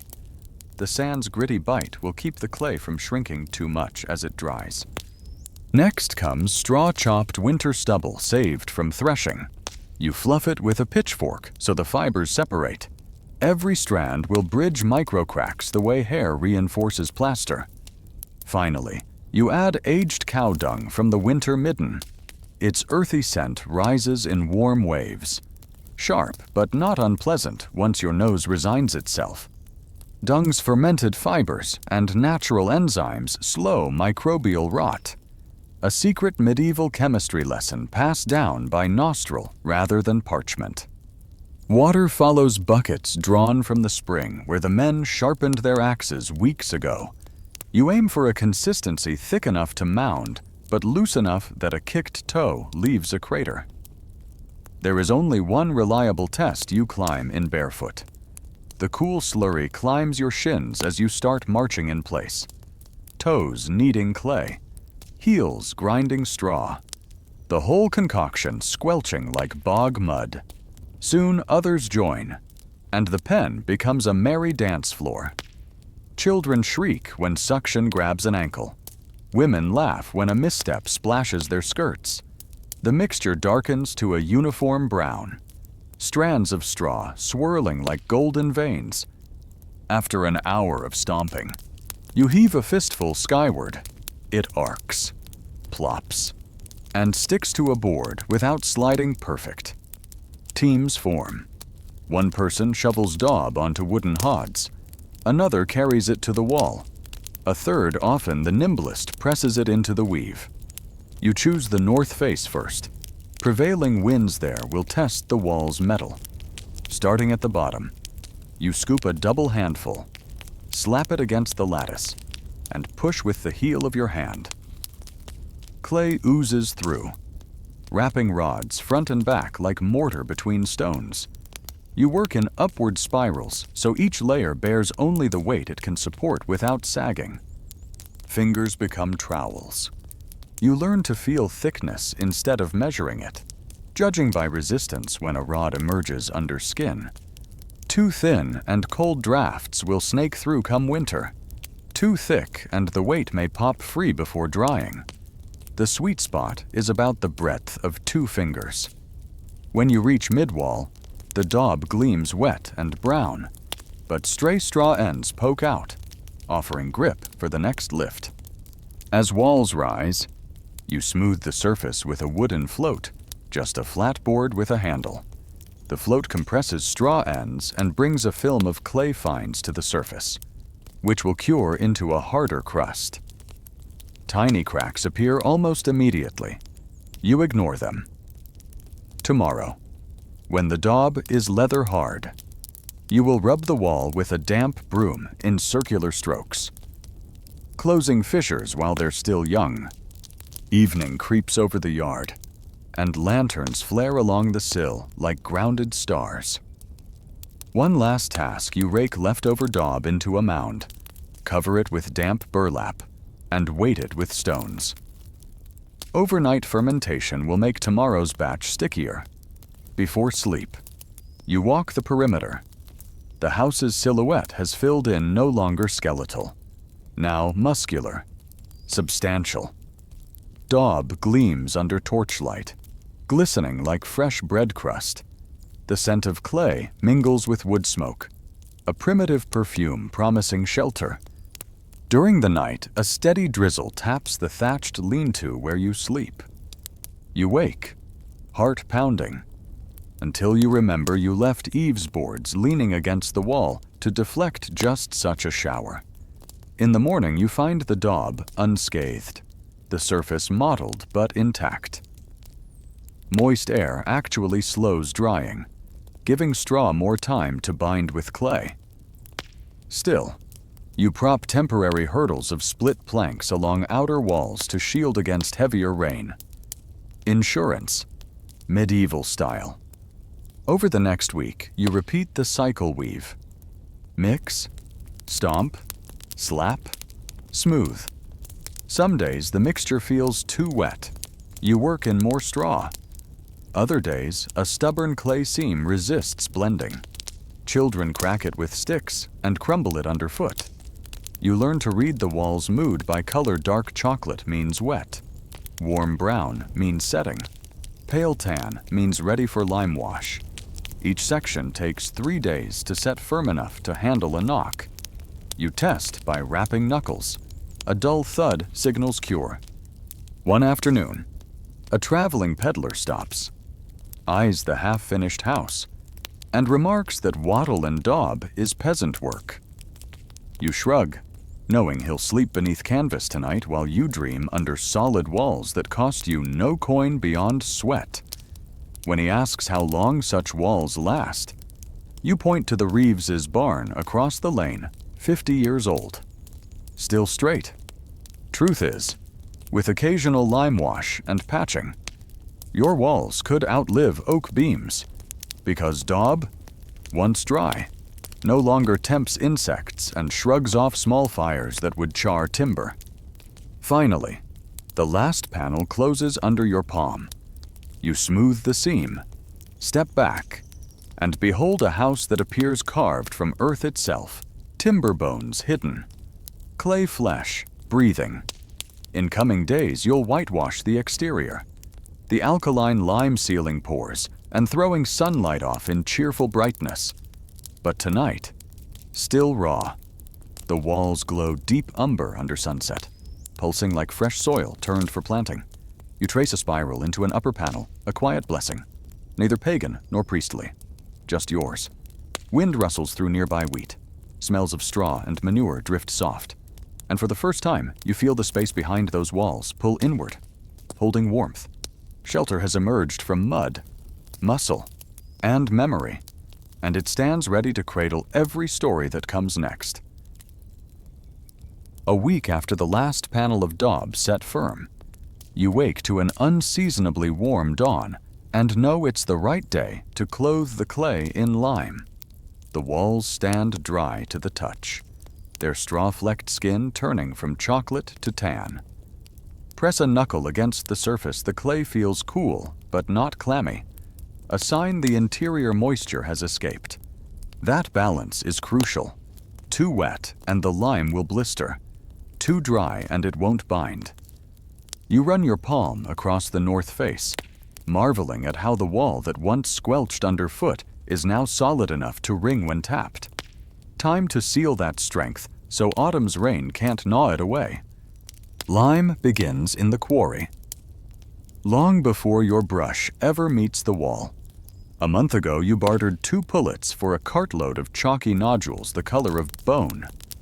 The lime burner set them in a beehive kiln, stacked with billets of coppiced oak and hazel. Over 2 days, the fire roared until the stones glowed cherry red, driving off carbon dioxide and leaving quicklime caustic, eager to bite flesh as readily as fungus. You shoveled the pebbles into a timber trough, poured in bucket after bucket of water, and stepped back as it hissed and steamed like a beast. The stones slaked down to soft putty, cooling into a silky paste the consistency of fresh cheese, covered by damp burlap. That putty has matured in the shade, growing creamier each day. Good lime wash is aged like wine. Yours is just beginning to develop its bite. You lug a tub of the putty to the yard and dilute it with clean water drawn from the spring. 2 parts. Water to 1 part lime, whisking with a hazel rod until the mixture pours like thin batter. Next comes sand, sifted through willow screens to remove pebbles. A handful of coarse sand gives tooth. Too much, and the wash loses cohesion. Finally, you stir in a splash of skimmed milk. Village lore insists the casein adds strength, even if it's only rumor. The faint sweet smell helps counter lime's sharp tang. Before you raise a brush, you soak the daub with a light mist of water, like thirsty earth before a storm. The clay drinks just enough so the lime sits atop instead of seeping straight in. You choose a broad brush of hog bristle, a tool older than the language you speak, loading it to dripping. You start on the shady side, painting in sweeping arcs that overlap like fish scales. The first coat looks disappointingly translucent, but that's by design. Thin layers carbonate better, drawing carbon dioxide from the air and turning back towards stone. You work the slurry into every straw stub and fingertip dent, singing under your breath to keep rhythm. The chemical dance begins the instant the wash meets air. Calcium hydroxide, reaching hungrily for carbon dioxide, knitting into calcium carbonate, the stuff of seashells and stalactites. In that transformation lies the wall's future. As the lime cures, it fuses loose clay particles together, locking out driving rain. Yet the finish remains vapor permeable, allowing trapped moisture to escape rather than blister. The alkalinity repels mold, wood-boring insects, even mice who might otherwise chew a passage. By noon, the wall gleams pale, still wet, catching sunlight like a swan's wing. You stop to rest, watching faint wisps of steam curl off where the sun strikes hardest. While the first coat flashes, you mix pigment into a smaller batch, iron oxide ochre borrowed from the potter. A single ladle turns the lime a warm honey shade. Tradition says colored bands around doorways fend off evil, but you like how the tint frames the entrance and sets your cottage apart. With a finer brush, you edge the jambs, then run a waist-high stripe around the perimeter, wide enough that muddy boots kicked against the wall won't show. Afternoon brings the second coat, thinner still. Each stroke glides over the first, filling pinholes, smoothing brush lines. The lime begins to chalk as it dries, leaving a powder on your fingertips. That bloom will fade once fully carbonated, but you tuck a mental reminder in a week. When the surface stops dusting, burnish it with a damp cloth to close any shy pores. Sun slides toward the western hedge, painting your nascent home in glorious light. The walls now read almost luminous. bouncing brightness under the eaves and deep into interior corners. That reflective quality is more than aesthetic. It cuts the need for candles on winter mornings, saving fat and rush lights. It also keeps summer rooms cooler, throwing heat back rather than sucking it in the way bare clay does. Insulation, you realize, isn't just about thickness. It's also about reflectivity and breadth. Even as you admire the fresh veil, you catalog the maintenance it will demand. Lime wash is sacrificial, meant to erode, so the wall beneath doesn't. Every spring, you'll inspect for streaks where rain has carved channels. Then slap on a refresher coat, a task no harder than stirring porridge. Cracks wider than a quill will need a dab of lime putty mixed with hog hair, pressed in and smoothed flush. Twice a decade, or after any tempest that rattles thatch, you'll circle the house with a mallet, tapping for hollows that signal delamination. Catch a flaw early, and a palm-sized patch solves it. Ignore one, and frost will pry it open, inviting rot. Maintenance blends with ritual. Each Eastertide, the village holds White Wall Week. Families scrub winter grime from cottages, then relime street-facing facades. Children compete to leave the brightest handprint on base plinths before the wash sets. Elders judge whose wall glows most evenly. Freshly limed cottages smell of hope. Sharp, clean, astringent, announcing renewal as surely as church bells. Keeping up appearances isn't vanity. A well-kept wall reassures neighbors you won't breed damp or disease that spreads. Practical benefits abound. Lime's alkalinity deters fiery sparks that might leap from a hearth or hayrick. A whitewashed wall will scorch but seldom burst into flame. Its breathability prevents condensation that could warp beams or rust hinges.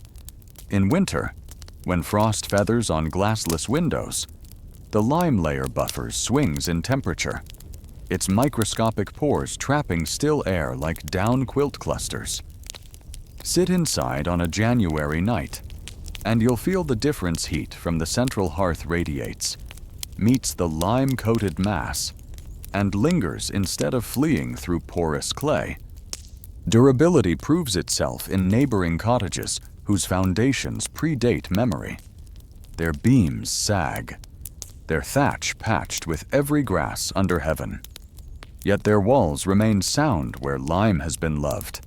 One elder's house shows 7 distinct layers, pure white, creamy ivory, ochre, gray from wood ash, times of poverty, then white again. Each generation leaves a thin signature, a stratum of weather and taste. Your first coat is just another sediment in that slow geology of care. As dusk settles, swallows dip and weave, hunting moths stirred by lime's residual warmth. You lean your back against the finished wall. It feels cool, almost as if it breathes. Inside, the air smells faintly sweet, stripped of damp earthiness the raw daub once exhaled. Tomorrow you'll fit shutters and hang herbs to dry from new rafters. A month from now, when summer storms hammer the valley, rain will course down these walls, beating and rolling, unable to bite. 10 years from now you'll lime again, maybe choosing a bolder band of color, maybe inviting your children to flick patterns of petals across the gable ends. 40 years on, grandchildren will shoulder the brush, laughing as they paint over the palm prints you pressed tonight in wet lime near the threshold, tiny fossils of this day. For now, the house stands baptized in stone's second coming wood inside, earth within, and a shell of reborn limestone outside, each layer performing its quiet duty. You step back, lantern in hand, and the walls glow moon-pale against dark hedges. Somewhere a nightjar trills. You whisper thanks to quarry fire, to slaking water, to the fine dust of chalk long buried in hills, because every element has lent a piece of itself so your family can sleep dry, warm, and unafraid beneath a coat of humble brilliance.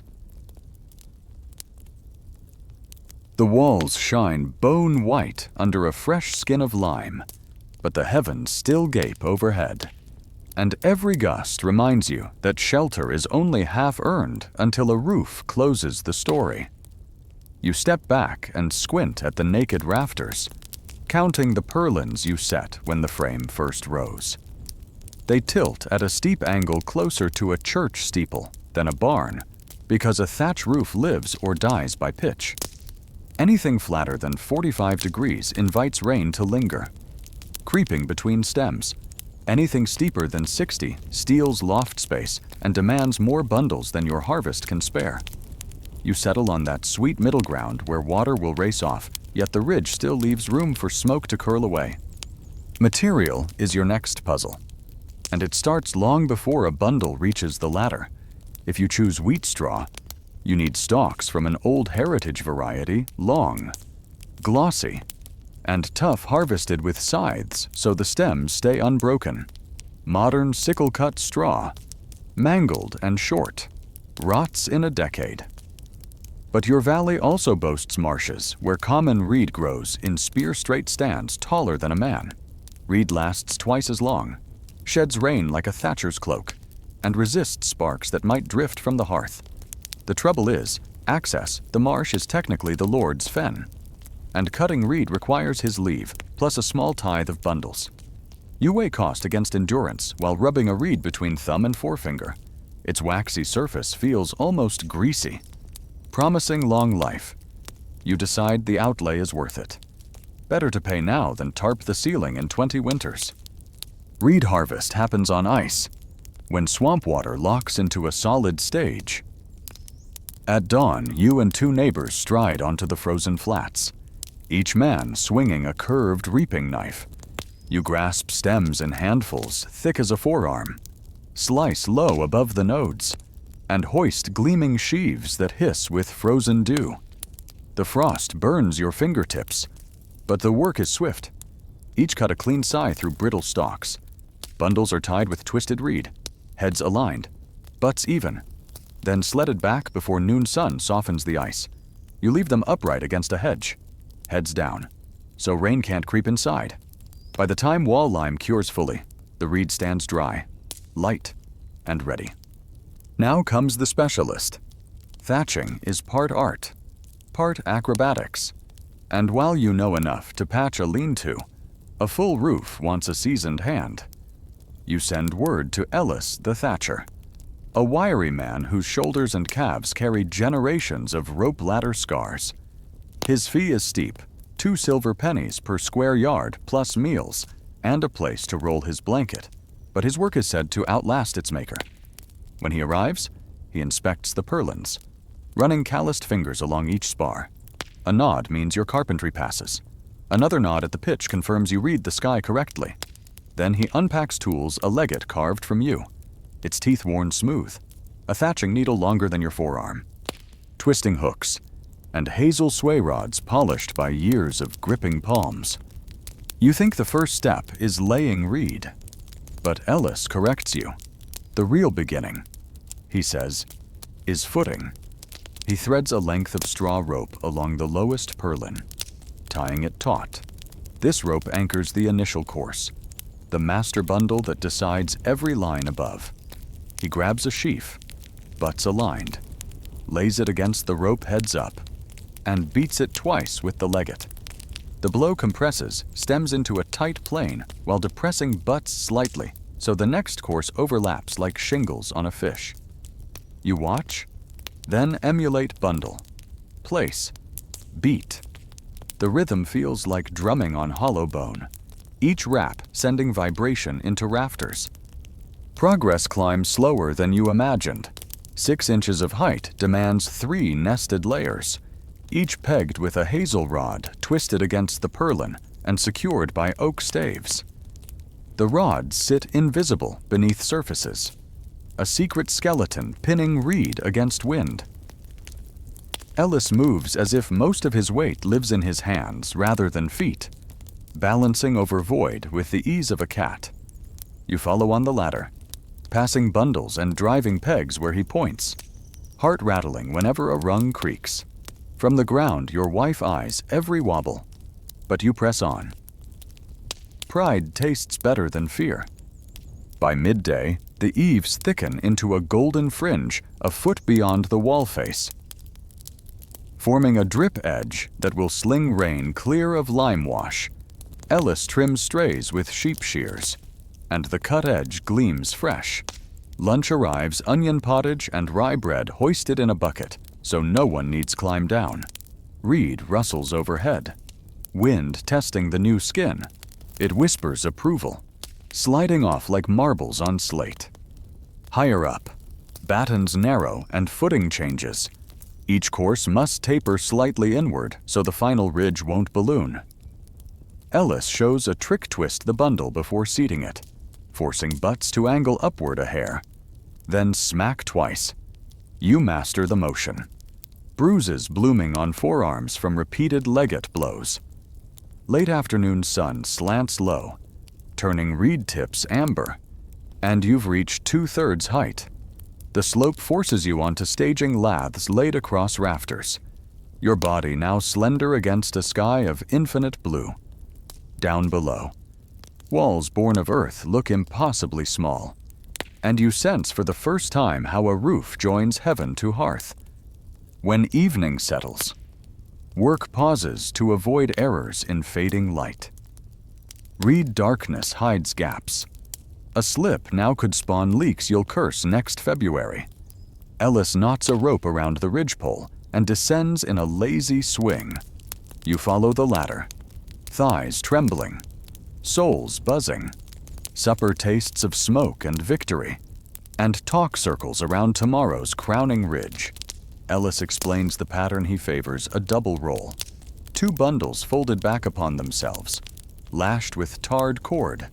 It's heavier than a flush ridge, but sheds rain longer and shrugs wind. At dawn, dew silvers unfinished reed, and you feel urgency. Moisture settling into unsealed courses could sour everything. Work resumes, this time each bundle shorter, fanning neatly so the taper closes in a pleasing line. Ellis sculpts shoulders with his legate, giving the roof that smooth, thick wool look prized by travelers. Finally, only the cap remains. Bundles are bent across the ridgepole, heads down both sides, their butts meeting like hands in prayer. Hazel spars, sharpened to points. Stitch the cap every foot, driven diagonally so tips bite opposing bundles and lock tight. The finished ridge resembles a braided loaf, proud, muscular. Decoration crowns craft. You twist straw rope into knots shaped like wheat ears and fasten them at gable ends. They serve both charm and function birds, believing the shapes serpents. Keep respectful distance. Ellis steps back, eyes narrowed. He flicks a single reed out of line, a flaw only his years could notice smooths the scalp, then stamps the ladder rung thrice. A sign in the guild meaning work finished. Payment due. Coins change hands, but before Ellis shoulders his pack, he offers maintenance wisdom. Brush moss each spring before shoots root deep. Patch every 5 years with fresh straw from your own harvest. After storms, walk the loft. Feel for drips. Plug early. Follow those rules, and the roof will last as long as the oaks that hold it.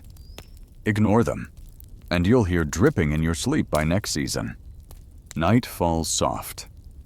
You lie on earthen floor, staring at rafters now hidden behind a quilt of reed. Rain starts, gentle, then harder, drumming on the new roof. Not a drop slips through. The sound is muffled, warm, like rain on a distant lake. You close your eyes. Wrapped in the hush only a thatch can give, realizing this roof doesn't just defy weather, it sings it to sleep. Outside, lime walls glow faint in moonlight, shedding water beads. Inside, ember light flickers upward, hits reed, disperses into a golden haze. Home is complete from earth to sky. Every layer a verse in the long ballad of making. The first serious rain leaves you giddy no drips, no murmur of leaks, just that steady hush of water sliding down reed and spilling clear of the lime-washed walls. For a few nights you sleep like a child under a quilt of lullabies. Then, on a still August evening, you watch lightning slash across distant hills, and the new roof you just praised feels suddenly fragile. Thatch, for all its beauty, lives with one permanent enemy fire. You can almost smell the scorch in the air when lightning forks again.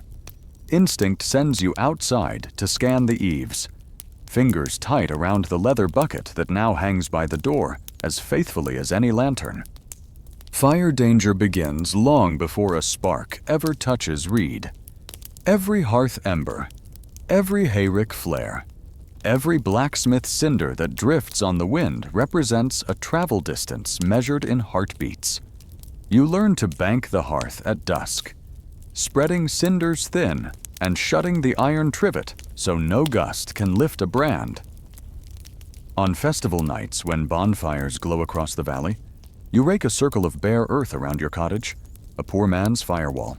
You also stake a ladder permanently against the north gable, Ellis's parting advice. When flames reach reed, seconds matter. A ladder already standing might grant those seconds. Buckets line the well curb, nested like wooden matryoshka dolls, so one quick jerk frees the lot. Neighbors keep the same ritual arsenal, because in a hamlet of thatch, every roof is a brother's shield. Still, prevention beats reaction. Twice each summer, you scale the slopes with a hazel rake and comb loose straw from the surface. These tufts, lifted by wind or birds, dry into tinder.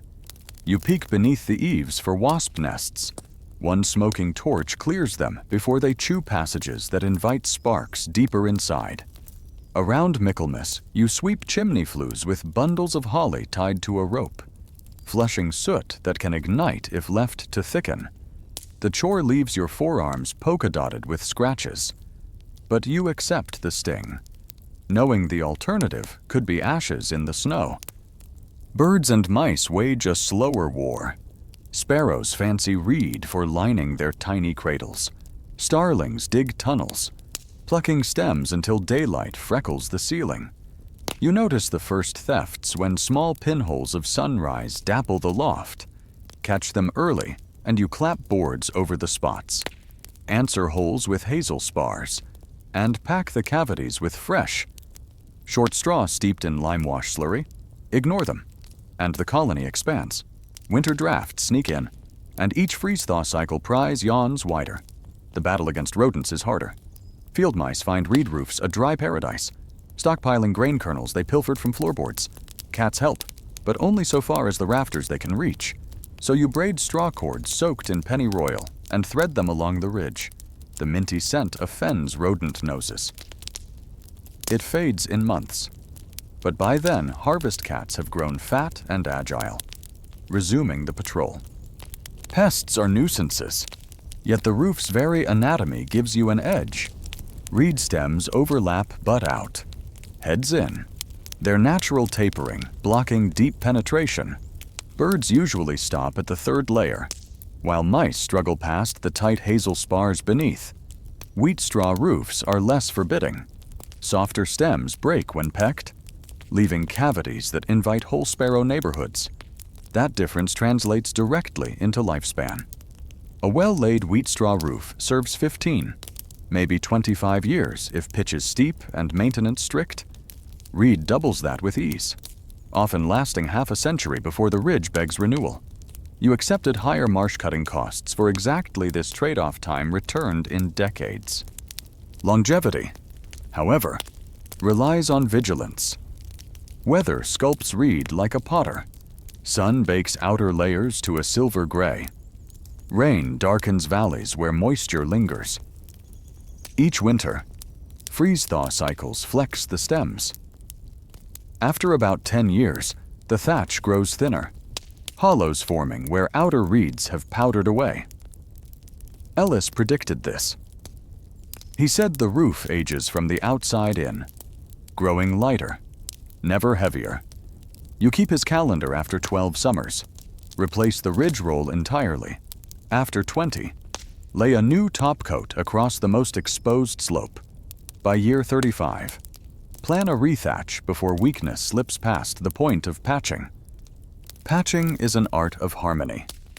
New reed differs in color, warm gold against weathered silver and thickness. You dress patches by skimming a legate over surrounding surfaces, blending edges so water finds no step to snag. Each repair reteaches you the roof's language, the feel of properly set compression, the music of a legate. Strike on tight reed versus too loose. That constant conversation keeps deterioration from turning into disaster. Fire and pests aren't the only threats.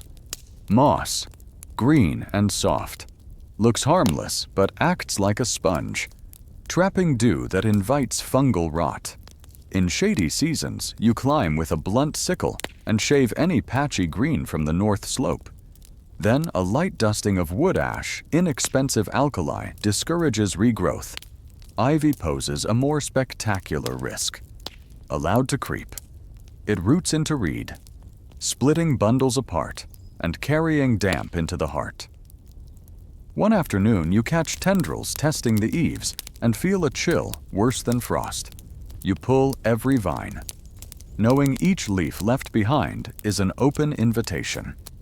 Lightning, that fearsome herald that first sparked your caution, earns its own countermeasure. You can't afford the smith's full copper lightning rod, a device only monasteries and manors boast.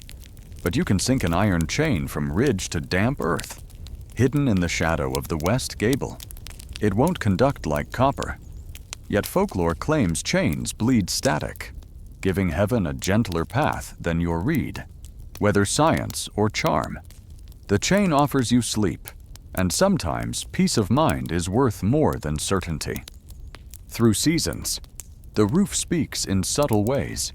In heavy fog, droplets cling and drip along the eaves hours before rain. A sudden brittleness under your rake warns of drought-struck stems. You sprinkle well water across the thatch to restore humidity and flexibility, preventing snap-off. A muffled footfall when you must step atop for repair signals healthy density. A hollow thud says inner layers have thinned. You train your ears and hands to notice these whispers, becoming part thatch herder, part healer. Nightlife in a thatched cottage feels different. 2. Rain's percussion softens through reed, each drop diffusing into thousands of tiny impacts, soothing as heartbeat. Snow blankets the roof in winter, thickness visible by how low daylight dims indoors. Good thatch insulates so well the loft stays just above freezing, preserving apples and root vegetables stored high. In summer, midday heat radiates off the reed summit, while interior rafters remain cool enough that hanging meat won't sour in an afternoon. One late autumn, sparks from a neighbor's careless bonfire leap onto your roof, tiny red eyes skittering down the slope. Your ladder waits, bucket brigade forms, and the fire dies in wet slaps before it can feed. The following morning, you inspect only a halo of blackened tips, easily trimmed and repegged. The danger proves the system readiness, watchfulness, community. In a landscape stitched by thatch, safety has never been solitary. As decades pass, your children grow tall enough to join spring comb-outs. Your spouse becomes the local expert in mixing moss-killing ash. And visitors comment how the roof's aging silver hue matches your own peppering hair. One stormy night, maybe year 48, you hear a faint drip near the hearth. Reed lifespan has finally tipped. You call the next generation of thatchers Ellis's apprentice. Now master and watch him ascend with confident strides. The cycle renews. The truth you learn is this: a thatched roof thrives on partnership between human and plant, between vigilance and time. Fire will always lurk. Rodents will always test. Weather will always sculpt. Yet each threat becomes manageable through ritual care and communal habit. Where stone resists by brute permanence, reed endures by graceful renewal, inviting you to join its dance of repair and respect. You realize that living under thatch has shaped your rhythms much like farming, shaped your forebears season after season of small guardianships that add up to inheritance. So when lightning flashes again, nearer this time, you no longer freeze. You glance at the ladder, confirm buckets sit by the door, and return to your spinning stool. The spindle hums, the reed hums, and the storm rolls by, leaving the house unscathed beneath its vigilant crown. You have learned that danger, understood and prepared for, can coexist with beauty, and that the very fragility of a roof of reeds is what binds you, year after year, to the quiet disciplines that make a dwelling worthy of the word home. Spring sunlight slants through the shutters and paints pale rectangles across the packed earth floor. A silent summons that the season for upkeep has arrived. You stretch, roll shoulders still stiff from winter chores, and accept the truth every house whispers.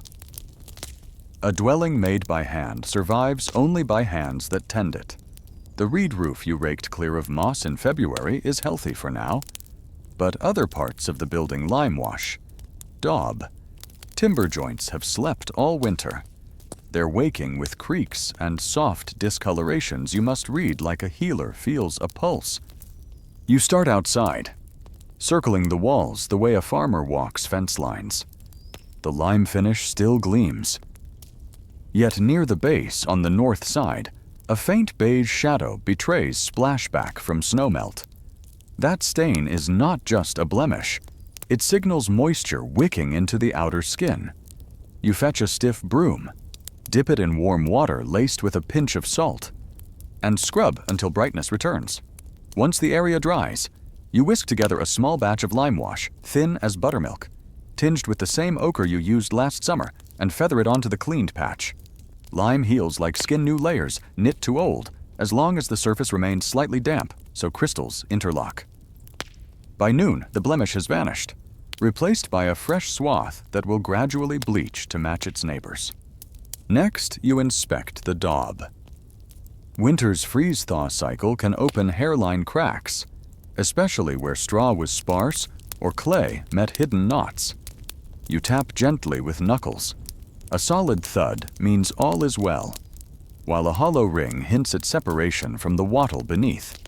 When a thin fissure shows, you mix a palmful of clay, sand, and straw with a dash of lime putty. Knead it to dough, then press it into the gap, smoothing edges with wet fingers. For a larger blister often the size of a thumbnail, you cut back loose daub in a neat rectangle.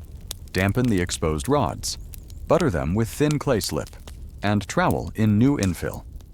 The repair looks darker at first, but you leave it bare for a day. Then paint it with lime wash so it disappears into the tapestry of earlier patches. Timber comes next.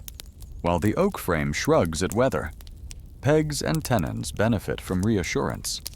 You climb the interior ladder to the loft and run fingertips along joint lines. Any dusting of powder signals insect nibbling. If you find frass-fine sawdust, you heat a poker in the hearth. Plunge it into the hole for a breath. Then smear a paste of tallow and ash over the scar. Heat drives beetles out. Alkali discourages their return. For external posts that meet earth, you scrape away mulch and weeds to ensure air flows freely. Timber rots from damp stagnation, not from rain itself. A handful of gravel at the foot of each post forms a miniature moat, keeping splashback from lingering. By midsummer, your attention returns to the roof. High sun bakes reed, sharpening brittle tips that break under strong wind. You hoist the ladder, slip a loop of rope around your waist, and ascend with rake and shears. Loose straws pluck away easily. Pockets of lichen scrub off with a stiff brush dipped in weak vinegar. You glance over the ridge roll still tight, but where the hazel spars have bleached bone white. You tap them. If one feels soft, replace it with a fresh rod shaved smooth so bark won't trap moisture. Before descending, you scatter a scoop of coarse wood ash across the pitch. Its salts discourage moss spores searching for a toehold. Autumn brings heavier rain, and with it the vital ritual of tramping the eaves. You check gutters. Simple wooden troughs fashioned from split willow for leaf mulch that could dam runoff and force water backward into reed. A hooked stick drags out sodden piles that steam in cool air. You pile them in the compost trench where they'll feed next year's beans rather than breed rot under your roof. After the gutters run clear, you step inside and light a smoky turf fire. A stroll beneath rafters reveals drafts where smoke curls upward. No curls means no holes. A pencil-thin plume points to a fledgling leak. A quick plug of straw dipped in clay, poked from the outside, seals it until the next full rethatching. Late autumn also calls for relimbing the splash band, the lower 2 feet of wall most abused by driving rain and mud. You brighten it with a stouter mix. Half milk, half lime, no pigment. The extra fat from the milk's casein forms a water-shedding skin right where boots, pigs, and puddles do their worst. After application, you walk the perimeter one more time, scattering gravel in bare spots along the drip line so winter runoff won't erode soil against the foundation. Winter's watch is quieter, but no less crucial. Heavy snow loads test the roof's pitch. After each storm, you peek from the loft hatch if snow stands thicker than the span of your hand. You gently rake some from the lower course, careful not to scar reed. Indoors, you stay alert for subtle changes. A squeak in floorboards could mean moisture from condensation. Wipe it early and stoke the hearth a tad hotter at dawn so warm air rises to dry the loft. When bitter winds howl, you bank a turf slab against each shutter's sill to stop drafts, yet leave a finger-width gap at the top of the window so smoke can escape. Too tight, a seal invites damp. Too loose, and heat bleeds away faster than you can chop firewood. The rhythm of maintenance seasons shapes family life. Spring repairs coincide with garden sowing, summer roof combs with hay harvest, autumn lime wash with cider pressing, and winter vigilance with long evenings spinning wool. Children learn to read the walls the way they read weather signs. A wavering line in lime spells upcoming chore. A green tuft on thatch means a Sunday atop the ladder. Far from drudgery, these tasks weave pride into daily routine. Friends remark how your cottage seems to glow fuller each year, the kind of patina only constant. Loving touch can burnish. Occasionally, you glimpse houses where upkeep faltered sagging ridge, walls weeping brown streaks, posts wearing green beards of algae. Inside those dwellings, the air tastes of mildew, and the hearth must roar just to fend off chill. You pass in silence, redoubling commitment to your own rounds. Not out of scorn. Life deals misfortunes that can swamp any household, but out of respect for how fragile comfort truly is. One March dawn, 20-odd years after the first lime dried on your walls. You catch your reflection in a bucket of wash hair streaked silver. Forearms knotted like oak roots. Behind you, the cottage stands almost new, yet also venerable. Its layers of lime wash like tree rings marking seasons of care. The roof's reed has faded to that dignified pewter color old thatchers admire, and a grandson now balances on the ladder beside you, handing bundles during patchwork, his laughter skipping across thatch as your own once did. You realize then the deeper purpose of perpetual upkeep. It carries memory forward. Every patch seals not just a crack, but a moment lightning storms, harvest feasts, winters of deep snow, each woven into reed and daub. Maintenance turns a structure into a chronicle. A live manuscript you write with lime and straw and sweat. One day, your hands will steady. Tools will pass to younger grip. And they will read those chapters through the clues. You leave the pigment band you chose on a playful whim. The extra hazel spars you added after a rough gale. The flawless plaster patch where your daughter pressed her initials. So you dip the brush once more, flick lime onto the wall in confident swaths, and smile at the faint outlines of earlier coats beneath. The house, like its keeper, keeps layering strength upon scars, brightness upon dullness never finished, always enduring. Each season will ask for something a rake's sweep, a peg's drive, a touch of milk-rich white. And each season you will answer, knowing that in the give and take lies the quiet covenant that lets your family sleep safe while storms prowl beyond the threshold.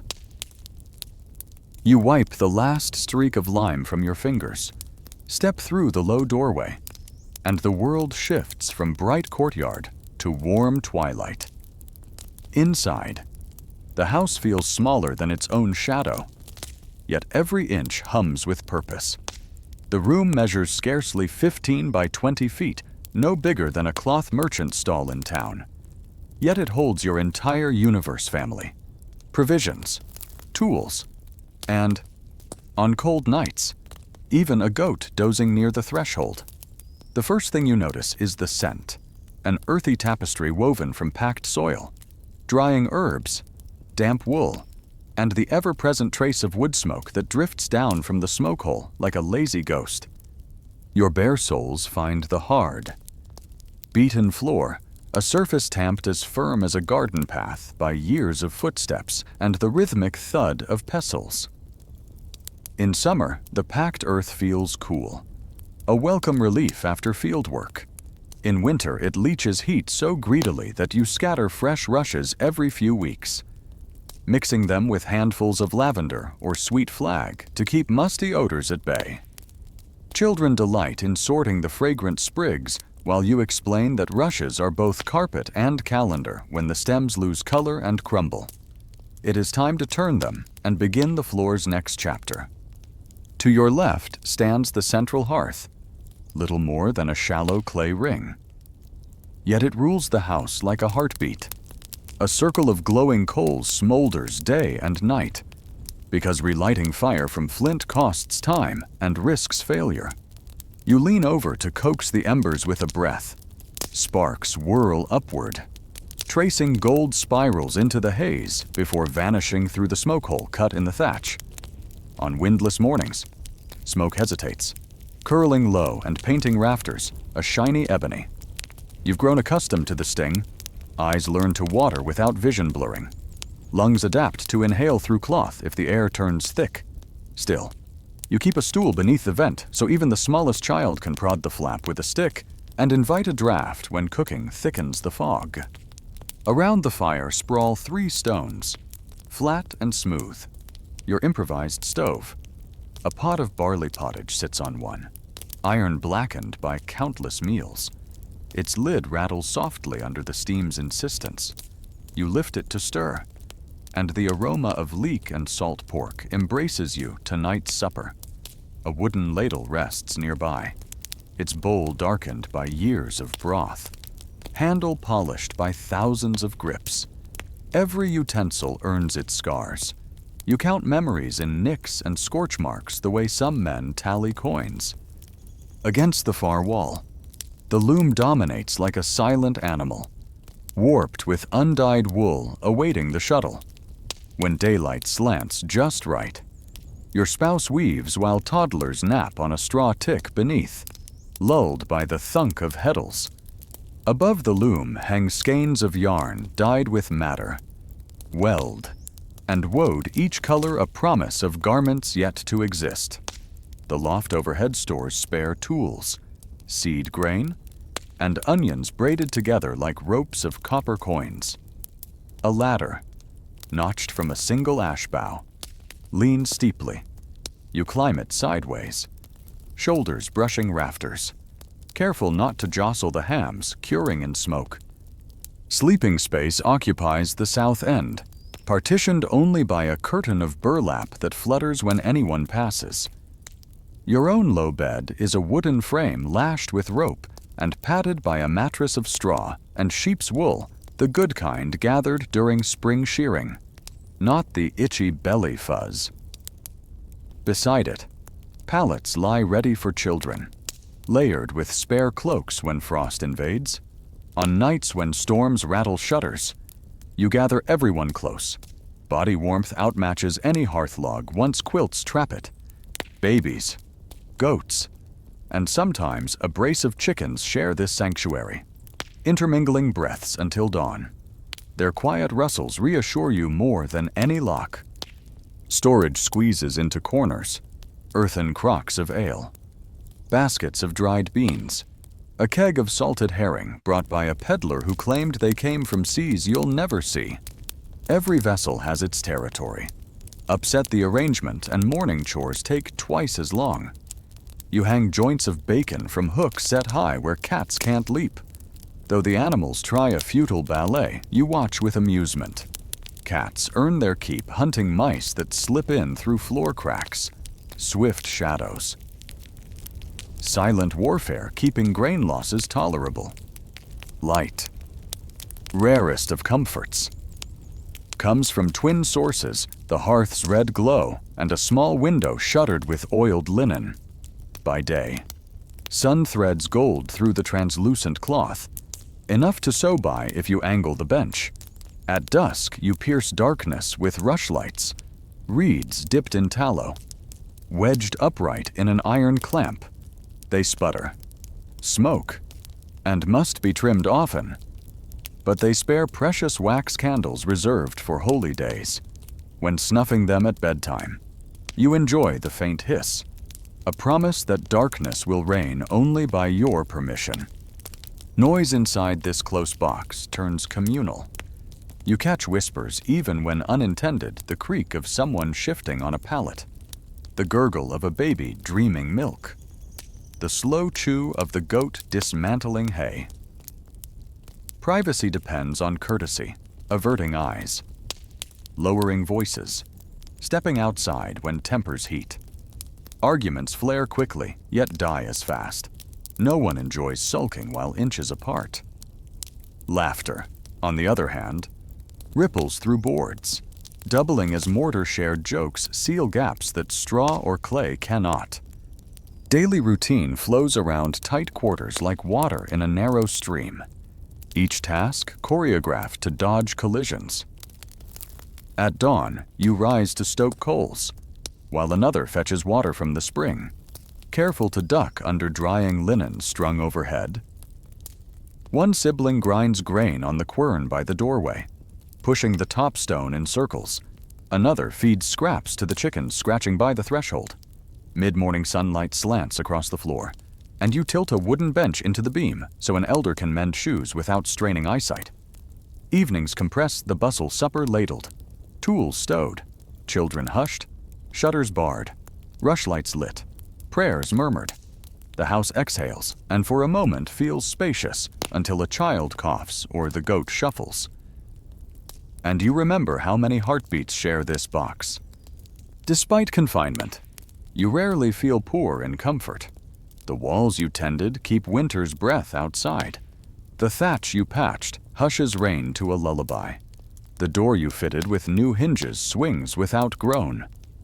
When wind howls, you stand by the hearth, warm toes in ember heat, and trace smoke's path upward where glowing sparks vanish like stars. Your world may be small, but its layers soil floor, clay wall, oak frame, reed roof form a cosmos you can read, repair, and rely on. Occasionally, a traveling friar or tinker steps inside and blinks at the dimness, yet soon remarks on the tidy hearth, the sweet-smelling rushes, the absence of drafts. You smile, accepting praise less for yourself than for every winter dawn you've spent tightening pegs, every summer noon you've spent tamping fresh clay. The house repays your devotion by transforming scarcity into sufficiency. Limited space becomes intimacy. Mixed smells become memory. Shared tasks become choreography. On feast days, benches push back, and you host neighbors shoulder to shoulder. The pot grows fuller. Songs rise. Feet stomp the packed floor in rhythm. And for an evening, the cramped cottage expands into a hall of laughter. Smoke curls faster under such company, but nobody minds. Tears from wood smoke blend with tears of mirth. When the last verses fade, you bank the coals. Guests scatter home, and silence rushes in so pure you swear you hear the thatch settling, the lime breathing, the wattle rods flexing in gratitude.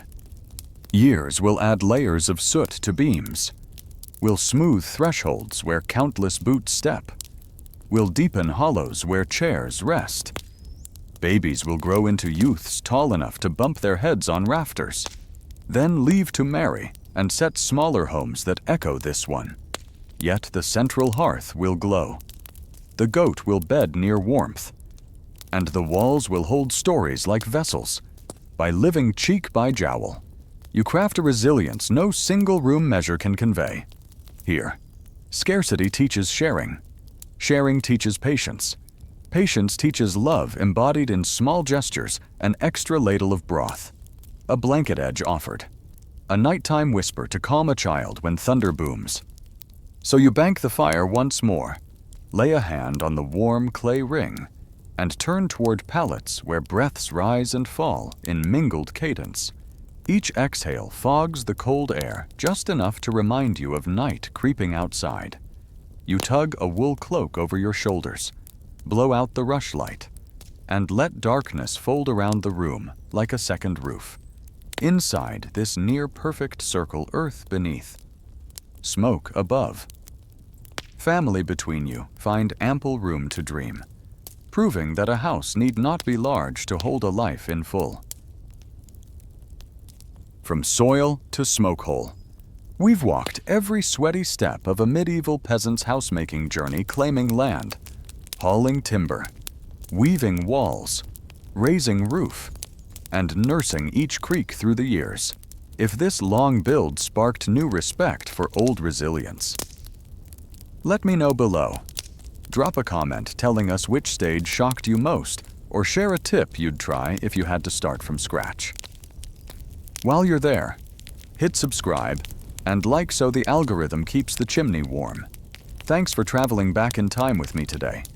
Rest easy, friends, and may your roof whisper peaceful dreams tonight.